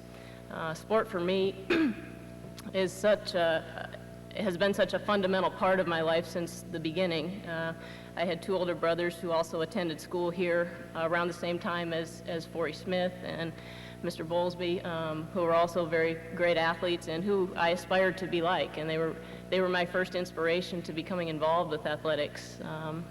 And then my participation continued through junior high school and through Optimist softball. I just saw and had an opportunity to work with one of my Optimist softball coaches this summer in a basketball camp. And then it really, my commitment and my focus on basketball specifically really narrowed, and my commitment deepened when I came to West High School, mostly because of the guy who spoke first here tonight, and I didn't realize it was going to become such a personal event, but I appreciate all the things that he has said about me, and I'll talk a little bit about Dr. Pappas again tonight.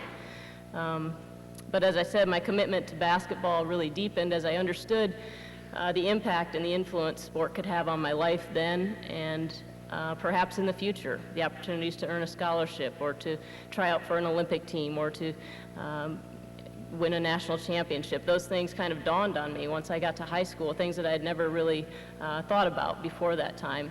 And probably the culmination then of my sports experience was an opportunity to play at Stanford University and be a part of 2 national championship teams and be involved with all the people that were on those teams because they were exceptional people, exceptionally self-motivated, dedicated, intelligent people who I have great relationships with to this day. And then continued with an opportunity to play on a national team and to play professionally in the leagues that exist now for women in the United States.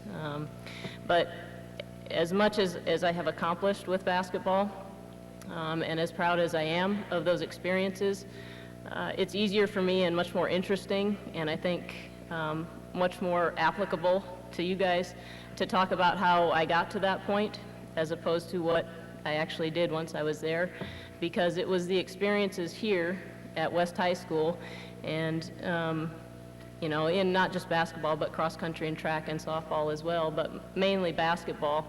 And the relationship that I had with my coach that allowed me to be successful and to learn to strive for excellence. As all of you who know Coach Pappas or have spent even a minimal amount of time around him know, he has an unwavering commitment to excellence.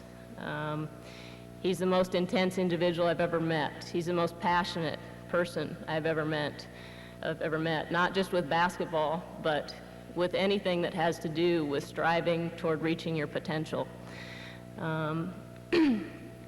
He has an exceptional teaching ability and a way of relating the most important aspects of the fundamentals of basketball to his players. And it's through his passion, his intensity, and his commitment to excellence that at that time in my life made him such a great mentor and a great coach and a great teacher for me. He ignited a passion and a fire and a competitiveness within me to dedicate myself to the sport of basketball, and not just dedicate it from, as Nina said, November through April, because basketball season is not that long, but dedicate it every single day. And it wasn't work for me at that time. It was an endeavor I embraced wholeheartedly.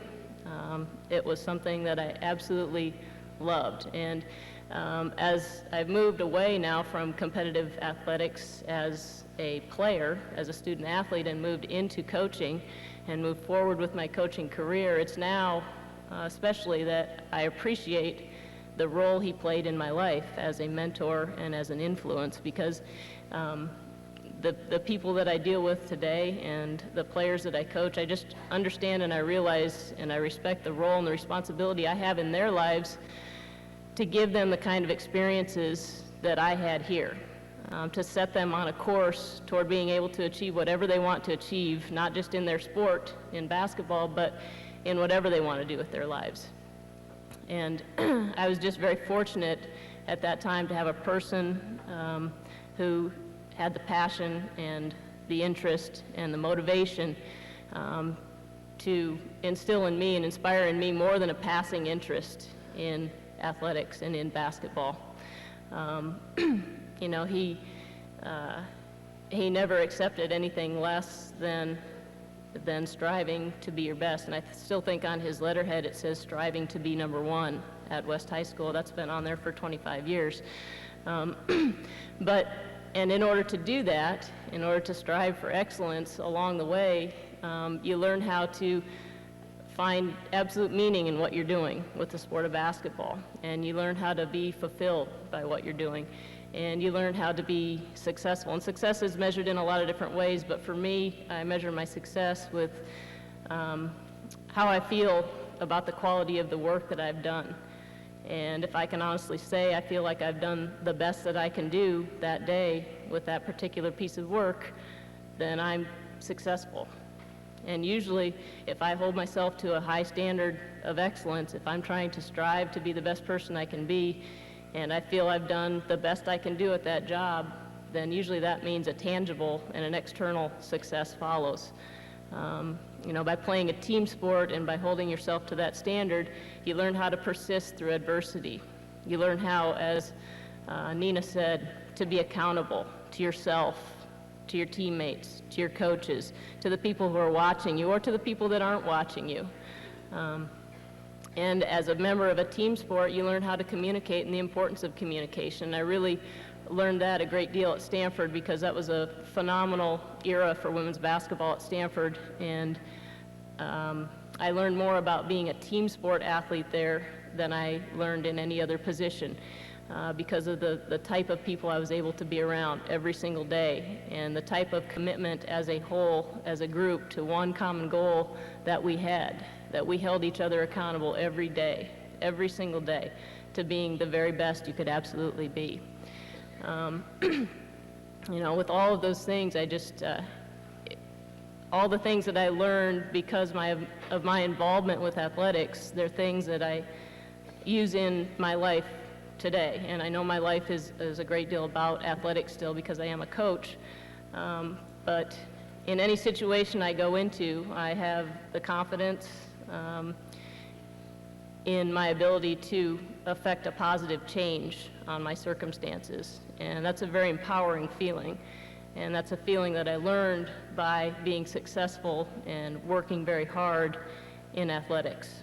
And that's a feeling that you should all aspire to achieve, to be confident in affecting change in any situation that you encounter, to be confident in your reactions and your actions, and to feel like you have control in any situation. So I just will leave you tonight with how important it's been for me to be able to find a meaning in basketball and to be able to commit myself wholeheartedly to being the very best basketball player I could be, because by doing that and by finding meaning in that sport, I'm also able to find meaning in a lot of other parts of my life and strive to be successful in those parts of my life. And words are very easy to say, you know. Actions, I think Mr. Siddons said today in our press conference, actions speak much louder than words. And it will be your actions, and whether you choose to actively seek out opportunities to be involved, whether it's in sport or in music or in drama or in a vocation, but to be absolutely committed and involved in that sport and in trying to fulfill your potential in that sport or in that activity. That's what's going to determine how you gauge the success of your life and how you gauge the measure of your life and the fulfillment that you're able to achieve. And I hope you will all seek out those opportunities. Thank you.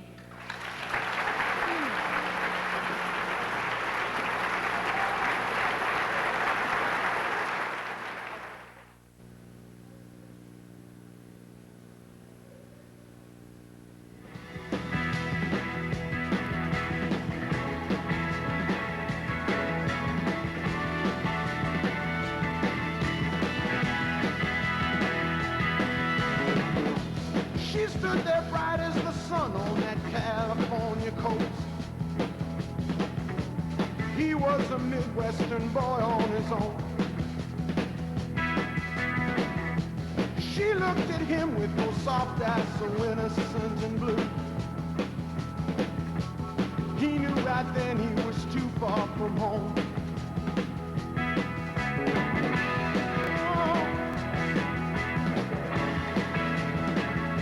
Too far from home.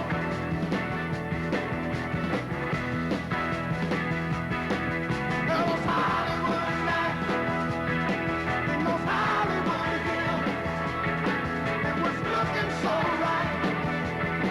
It was giving him chills in those big city nights and those high rolling hills. On top of all the lights, with a passion that kills, in those Hollywood nights, in those Hollywood hills, she was looking so right, in her diamonds and frills, on those big city lights, in those high rolling hills, above all the lights, she had all of the skill.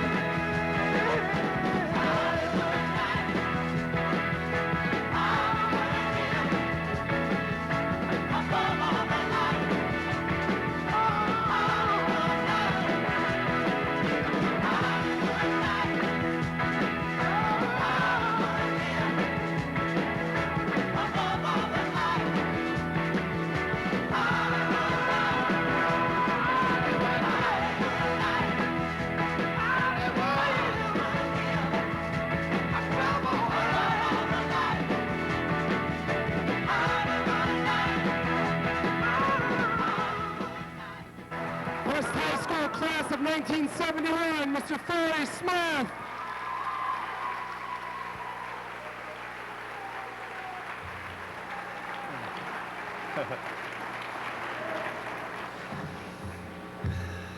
Wake the kids up, honey. Daddy's going to talk.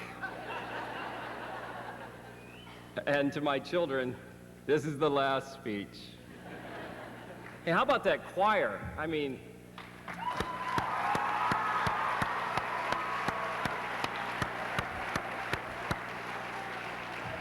you know you've become an actor when you recognize the choir, right? When Jeff first called back in May and asked me if I would be willing to participate in a 50-year celebration of West High, a celebration they were calling Wahawk Pride, I thought, God, I'm the perfect guy. I mean, who is prouder of West High School than I am? I live in a city of 8 million people, a city of tremendous egos, most of whom have never heard of Waterloo, some of whom have never heard of Iowa. So for me to be able to come back here to my roots, and clearly, as you see, I took a different path after athletics. But the message is clear. You can get there wherever you're going. You can get there from here. Don Perkins is a perfect example. I'll talk about him in a minute. You come from a small town. You have aspirations. Don't let Waterloo, Iowa be an excuse. You can get there from here. But when Jeff asked me if I would participate and that they were actually going to honor me with 7 other legends, I was baffled, shocked, confused. I could think of 6 or 7 guys in my own high school class more deserving than I. I mean, we have people who became doctors and dentists and lawyers and entrepreneurs. Is there anybody in this auditorium who hasn't bought a car from George Cooley?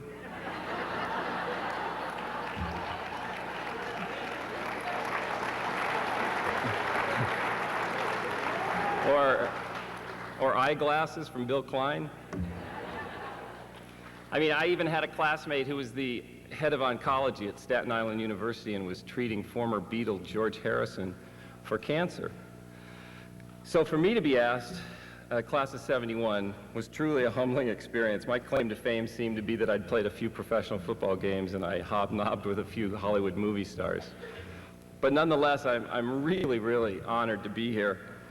And I'd really like to cement the inspirational part of this by talking briefly about the other 7 people before I talk about my path, because you student athletes have a choice to make. You can either take away from this event that these were a bunch of older people who had some success and came back and wanted to talk about it, or you can look at what these people have accomplished and say, I can do that.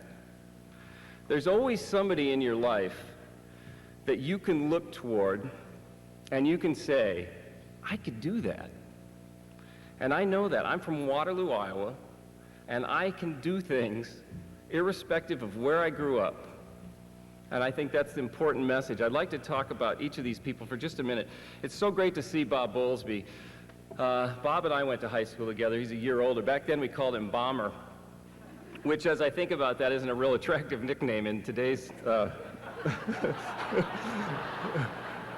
But I'm quite certain it had nothing to do with that back then. Bob and I even dated the same girl for a while, at different times.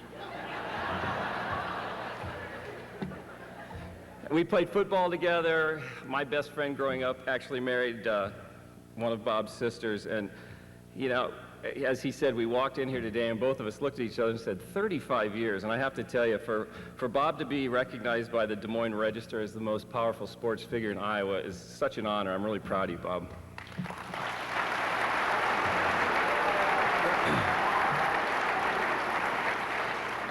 I actually played against Tony Pappas in high school. Tony was a basketball player, an all-state basketball player at Mason City when I was here at West High. And then we actually played together in a men's basketball league when we were both back here.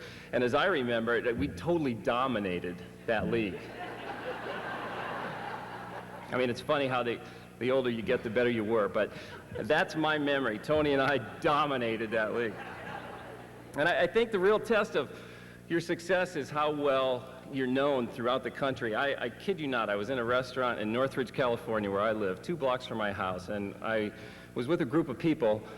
And I don't know how the topic came up that I was from Waterloo, Iowa, but somebody said, Waterloo, Iowa, do you know Tony Pappas?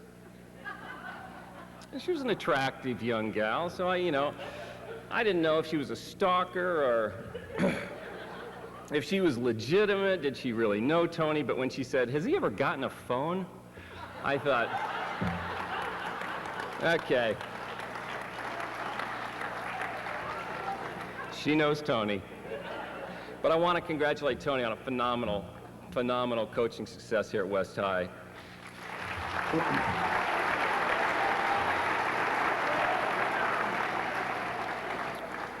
Molly Goodenbauer is one of my favorite young ladies of all time. I did coach her older brothers, Jay and Tad, and I actually dated her cousin Melody, and no, dear, I did not date everybody. I tried, but...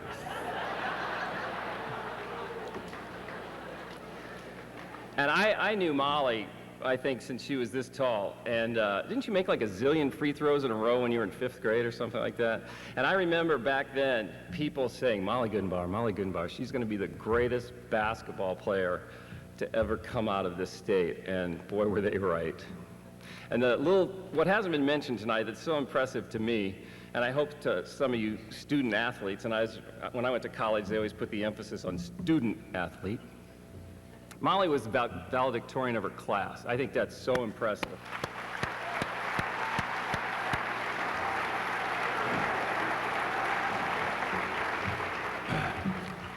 I never met Nina Smith before today, but obviously I have an affinity for her last name.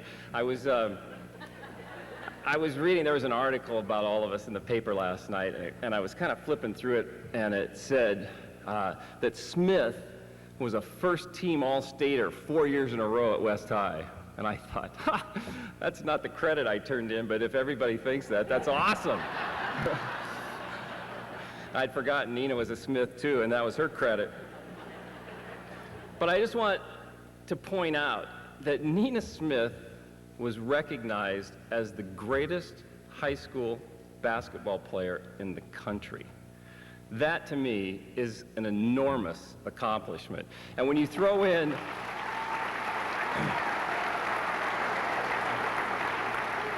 when you throw in Dan Gable, greatest amateur wrestler of all time, you've got two people, and Molly, some Milky Way award, which I didn't know about, but that's a cool name.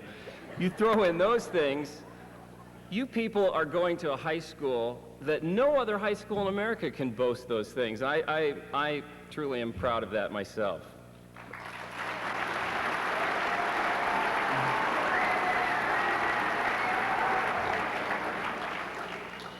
Coach Siddons is one of my favorite people in the whole world, and I didn't wrestle for him. I was way too weak, skinny. But I was a huge wrestling fan, and I'm a huge fan of Bob Siddons. Bob, Burly Bob, as he was known to his young lads back then. Coach Siddons is just, he's a man that makes you a better person just by being around him. He's so polite, he's so positive, he's such an unbelievable influence. And to say that he's the greatest wrestling coach of all time is not an overstatement. He truly is the greatest wrestling coach of all time.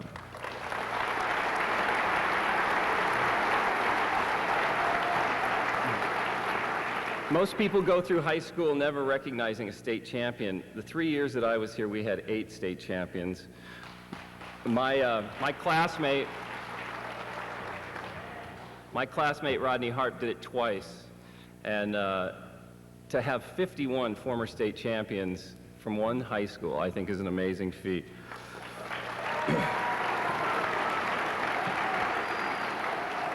And to this day, the young men who wrestled for Coach Siddons, to a person will tell you, Bob Siddons had more influence on their lives than any other person, and I think that is a tremendous legacy to leave behind.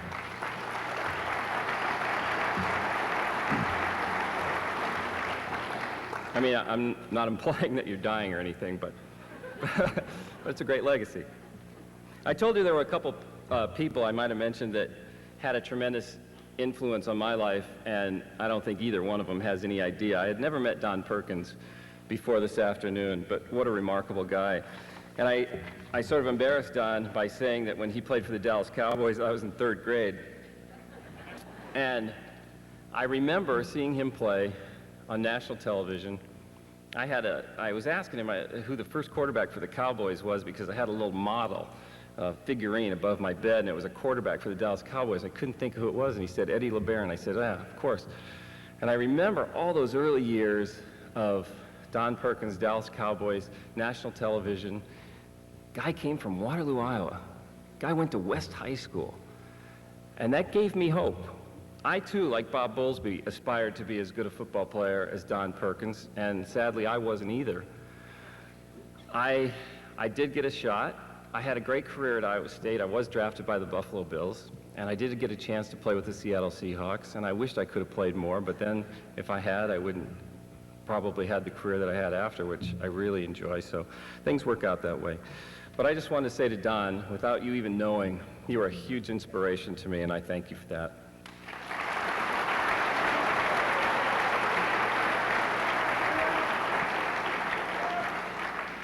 And what can I say about Dan Gable that hasn't already been said?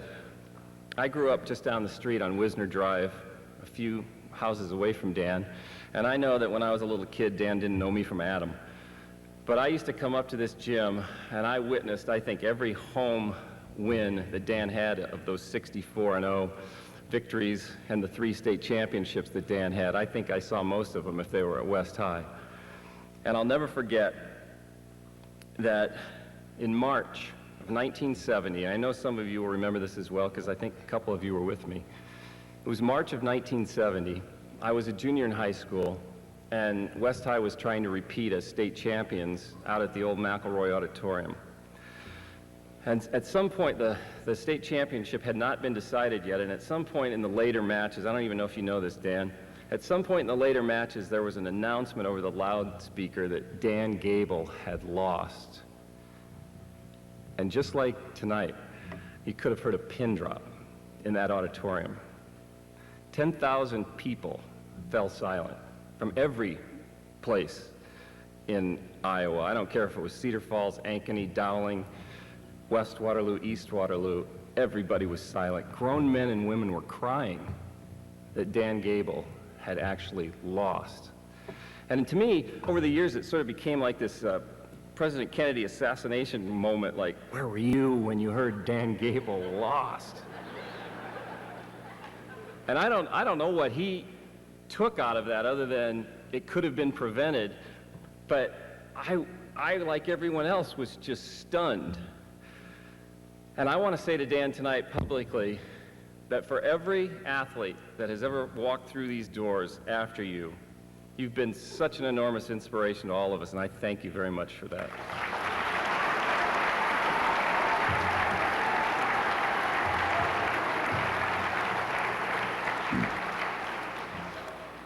Now I'll talk about my path a little bit. I always get asked the question, when did you know you wanted to be an actor? And I guess the answer to that is my family would tell you as early as I started making things up. I remember once when I was a little kid, I told everybody in the neighborhood that my family had won the Wheaties sweepstakes and that General Mills was going to deliver this huge doughboy pool that we were going to put on top of our garage. We had one of those flat roof garages. And by noon, every kid in the neighborhood was lined up in our driveway in his bathing suit. I don't think you were there, Dan. Now, a lot of people would say that I was just a good BSer. I call that acting.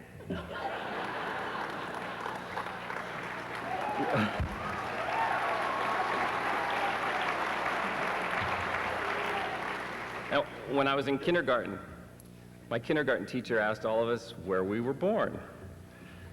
I guess Sartori Hospital in Cedar Falls, Iowa wasn't sexy enough, so I said, Hawaii. She said, are you sure? I said, positive. I think I'd seen it in National Geographic, you know, you're always looking for the, well, you know what you guys were looking for in the National Geographic.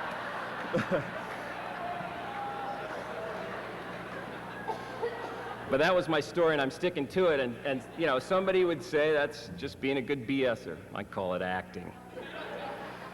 But when I really knew that I wanted to be an actor, 34 years ago, I stood right here on this exact spot, I think.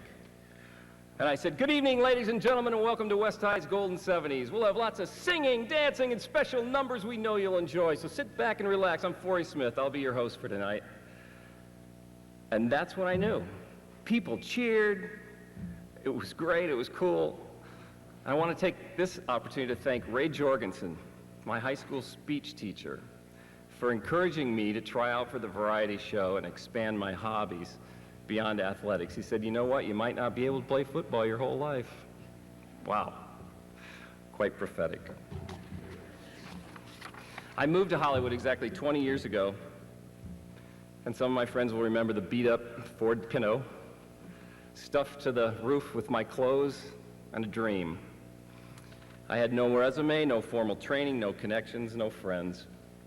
I took a crash course in bartending so I could support myself. I threw myself into an acting class, and I gave myself 2 years to make it. 22 months later, I had guest starred on 14 television shows. I was a recurring character on General Hospital, ironically the same soap opera my wife would be on for 5 years. I quit my bartending job with 2 months to spare. My first job after quitting, I had a high-profile role on an HBO show where I played an evil killer. I murdered a couple people, and I framed the star of the show. The star of the show? O.J. Simpson.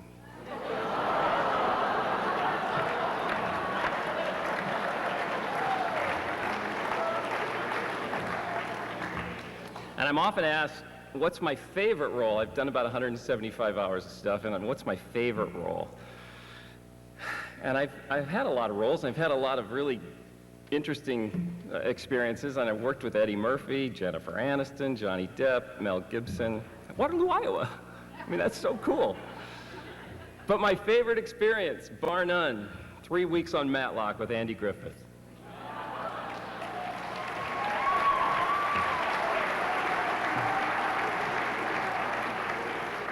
I mean, okay, some of you are too embarrassed to admit that you were big Andy Griffith fans, but I was huge. I mean, I could recite every line of every episode, and suddenly I'm being grilled on the witness stand by Andy Griffith. The highlight of my career, and I'm proud of a lot of the things that I did, but the highlight of my career, Andy Griffith comes up to me and says, "You want to hang out after work and have a beer? My buddy Don Knotts is coming by. You'll get a kick out of him." Are you kidding me? I'm sitting there with Andy and Barney drinking a beer.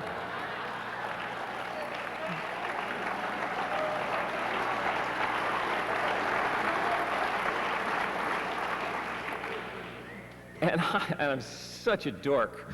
I turned to Don Knotts, swear to God, called him Barney. I said, "Barney, you remember when you broke Big Marge out of, Big Marge broke out of prison and you guys were holed up in that mountain cabin and you were trying to tangle her out the door so Andy could handcuff her?" God, I am such a dork. He remembered, though. I'm also asked, how did you meet Mel Gibson? How'd the whole paparazzi thing come about? I actually met Mel through my best friend, Randall Wallace, who wrote Braveheart. I had worked on a television series for Randy, and he'd become my best friend and was the best man at my wedding. And he was doing a movie called We Were Soldiers, a Vietnam story, and he said, "Mel's going to be there. And Sam Elliott, you three are going to be my old geezers. You're going to go through a little Hollywood boot camp together. You're going to get to know Mel really well, and I know at some point he's going to ask to read something you've written because I told him you're a really talented writer." So I'm getting ready to go to Fort Benning, Georgia, and I'm packing up, and my wife Cheryl is there, and I'm sliding one of my scripts into my suitcase, and she said, "You are not taking a script with you and forcing it on Mel Gibson." I said, "Well, yes, I am." I said, "If it comes up, I want to be prepared." And as it happens, Mel asked me if he could read something that I'd written. I was working on a thriller called The Target that I had hoped he and Denzel would do together. I'm still hoping that. And he looked at me, he said, "God, I got to find something for you to write for me." Easily the 10 best words I've ever heard in my life. That night we're playing a little pool together at the Hilton, and Mel had switched hotels because they found out where he was staying. So he quietly slipped over to the Hilton, and we were playing a game of pool, and he looked at me, he goes, "Gotta go." And I said, "What's up?" He said, "Somebody saw me." And I said, "What does that mean?" I'm not a celebrity, I don't know what that means.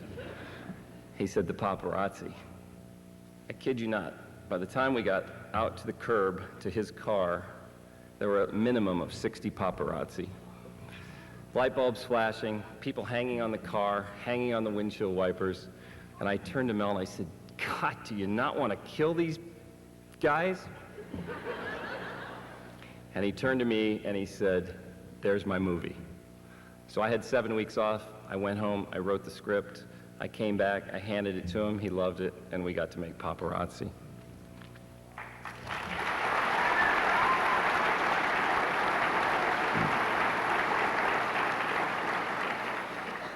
I just wanted to end with the same theme I tried to start with, which is all of you, no matter what path you choose, can get there from here, and don't let that ever be an excuse. You can get there from here. Whatever success I've enjoyed in life comes down to 3 things: great parenting, great friends, and a super wife. And how do I know this is true? In 1984, when word got out that I was going to leave Waterloo and pursue a career in acting, 2 things happened to me that would change my life. A guy by the name of Mike Watkins, I wish Mike was here, I'm sure he's not. He went to East High, class of '69. He and I ended up playing a lot of slow-pitch softball together. We called him the Waz, and he came up to me one night and said, you know what, you're gonna be awesome out there. You are gonna be so good, I just know it. You gotta do me one favor though, when you get on Johnny Carson, you gotta look right in that camera and you say hi to the Waz. Well, Waz, I haven't made it to Jay's couch yet or to Letterman's couch, but I guarantee you when I do, that's the first thing I'm going to do. The second thing that happened to me wasn't quite as encouraging. There used to be a bar or restaurant up here called the OP, the other place that's now Tony's. Probably some of you remember it when it was the OP. A guy got up into my face, and I'll never forget what he said to me, and it too changed my life. He said, you think you're a big shot, don't you? You think Waterloo's not good enough for you, don't you? Who do you think you are? It's taken a long time for me to answer him, but I finally think I'm ready to do that. 20 years ago, I sold my house and everything I owned. I gave 2 dogs away that I'd raised since they were puppies. I left my family and all my friends to pursue one of the most elusive dreams you could imagine. Now, if that makes me a big shot, I can live with that. As far as Waterloo not being good enough for me, this town, this high school in particular, made me everything I am today. It's where I learned the values of honesty and great friendship and how to be passionate about what I believe in. And finally,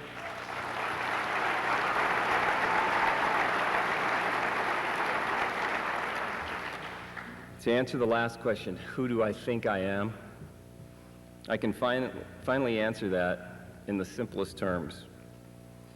I'm a good son, I'm a good brother, I'm a loyal friend, I'm a faithful husband, and I'm a terrific dad. Because at the end of the day, what else really matters? Thank you very much.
Could we please have everyone stand for the singing of Alma Mater by the West High Chorus under the direction of Miss Mary Sitta.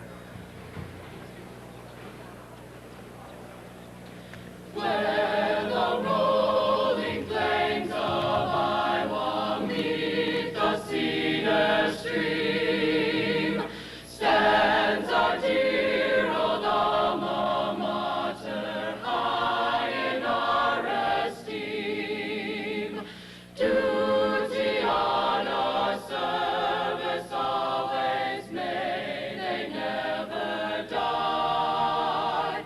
Hail to thee, our alma mater, hail, oh, hail, West High. May her splendor shine forever in each loyal heart, and our thoughts remain together when we're far apart. Duty, honor, service always may they never die. Hail to thee, our alma mater, hail, oh, hail, West High. Duty, honor, service always may they never die. Hail to thee, our alma mater, hail, oh, hail, West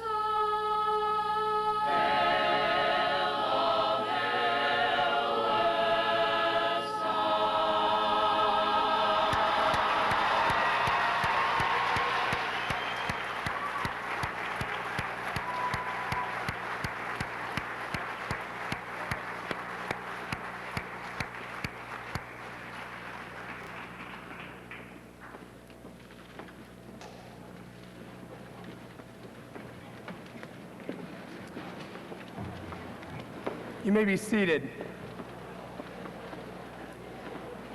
Before we call it an evening, we do have some very special awards we're going to present to our 8 legends. So if we could have the 8 legends please come back on stage for a very special presentation.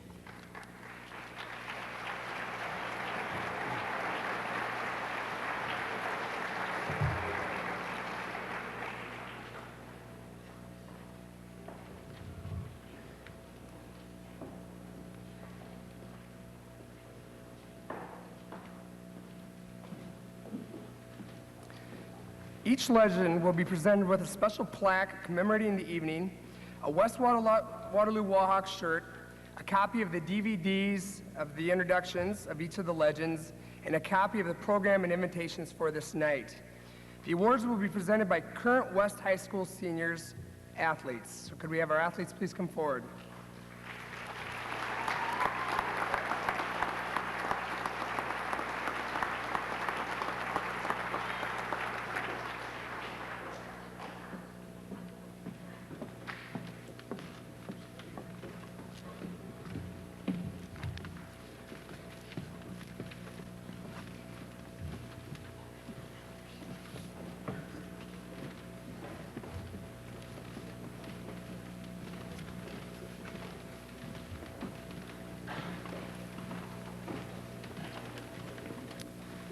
The first award to Dr. Anthony Pappas, presented by seniors Ann Eckelmeyer and Kyle Schulz.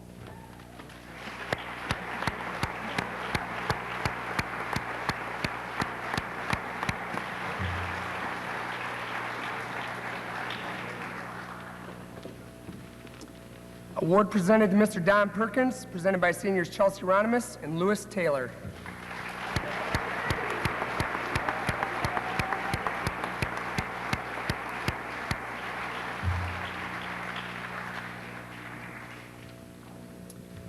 Awards presented to Mr. Robert Siddons by seniors Emmy Vandenberg and TJ Frine.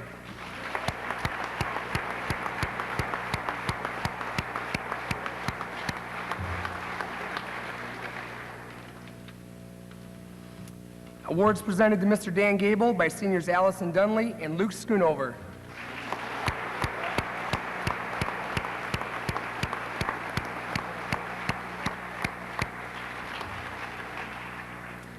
Awards presented to Miss Nina Smith, presented by seniors Mikhail Lindsay and Armando Didovich.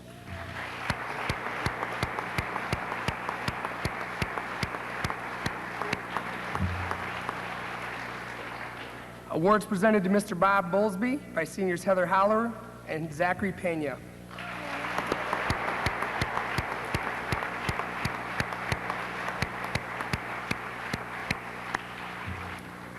Awards presented to Miss Molly Goodenbauer, presented by seniors Brianne Ott and Drew Bowers.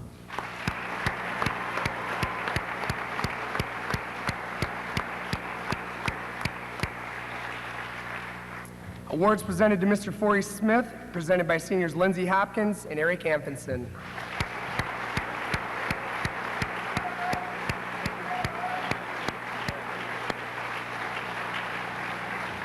Let's have one more huge Wahawk welcome and thank you to our 8 legends.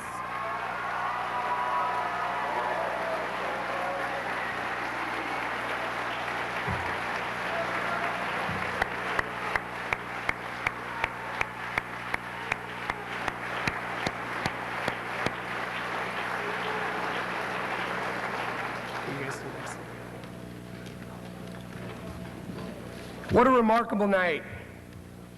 I want at this time to thank everyone involved with the planning of this evening. It took lots of people to make this such a great night. Let's give everybody involved in the planning a huge round of applause.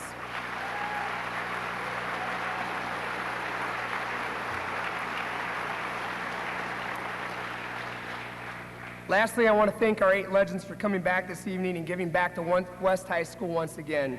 Hopefully we can all take something back from this with their great motivational and inspirational stories. We thank you.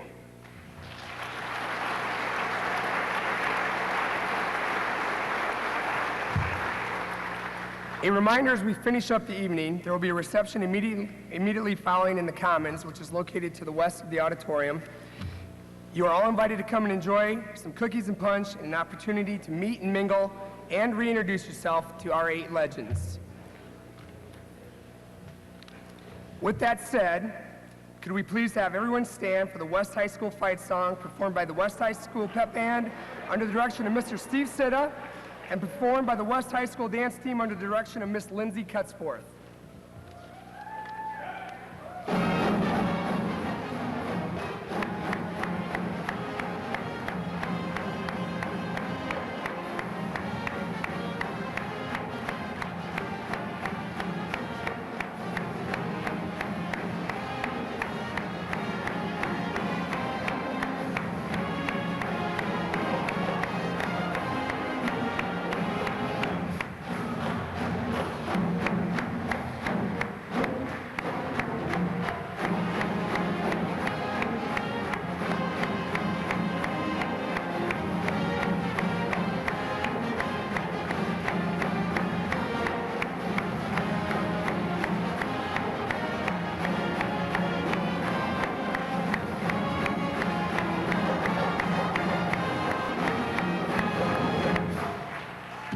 Thank you and have a great night. Thank you.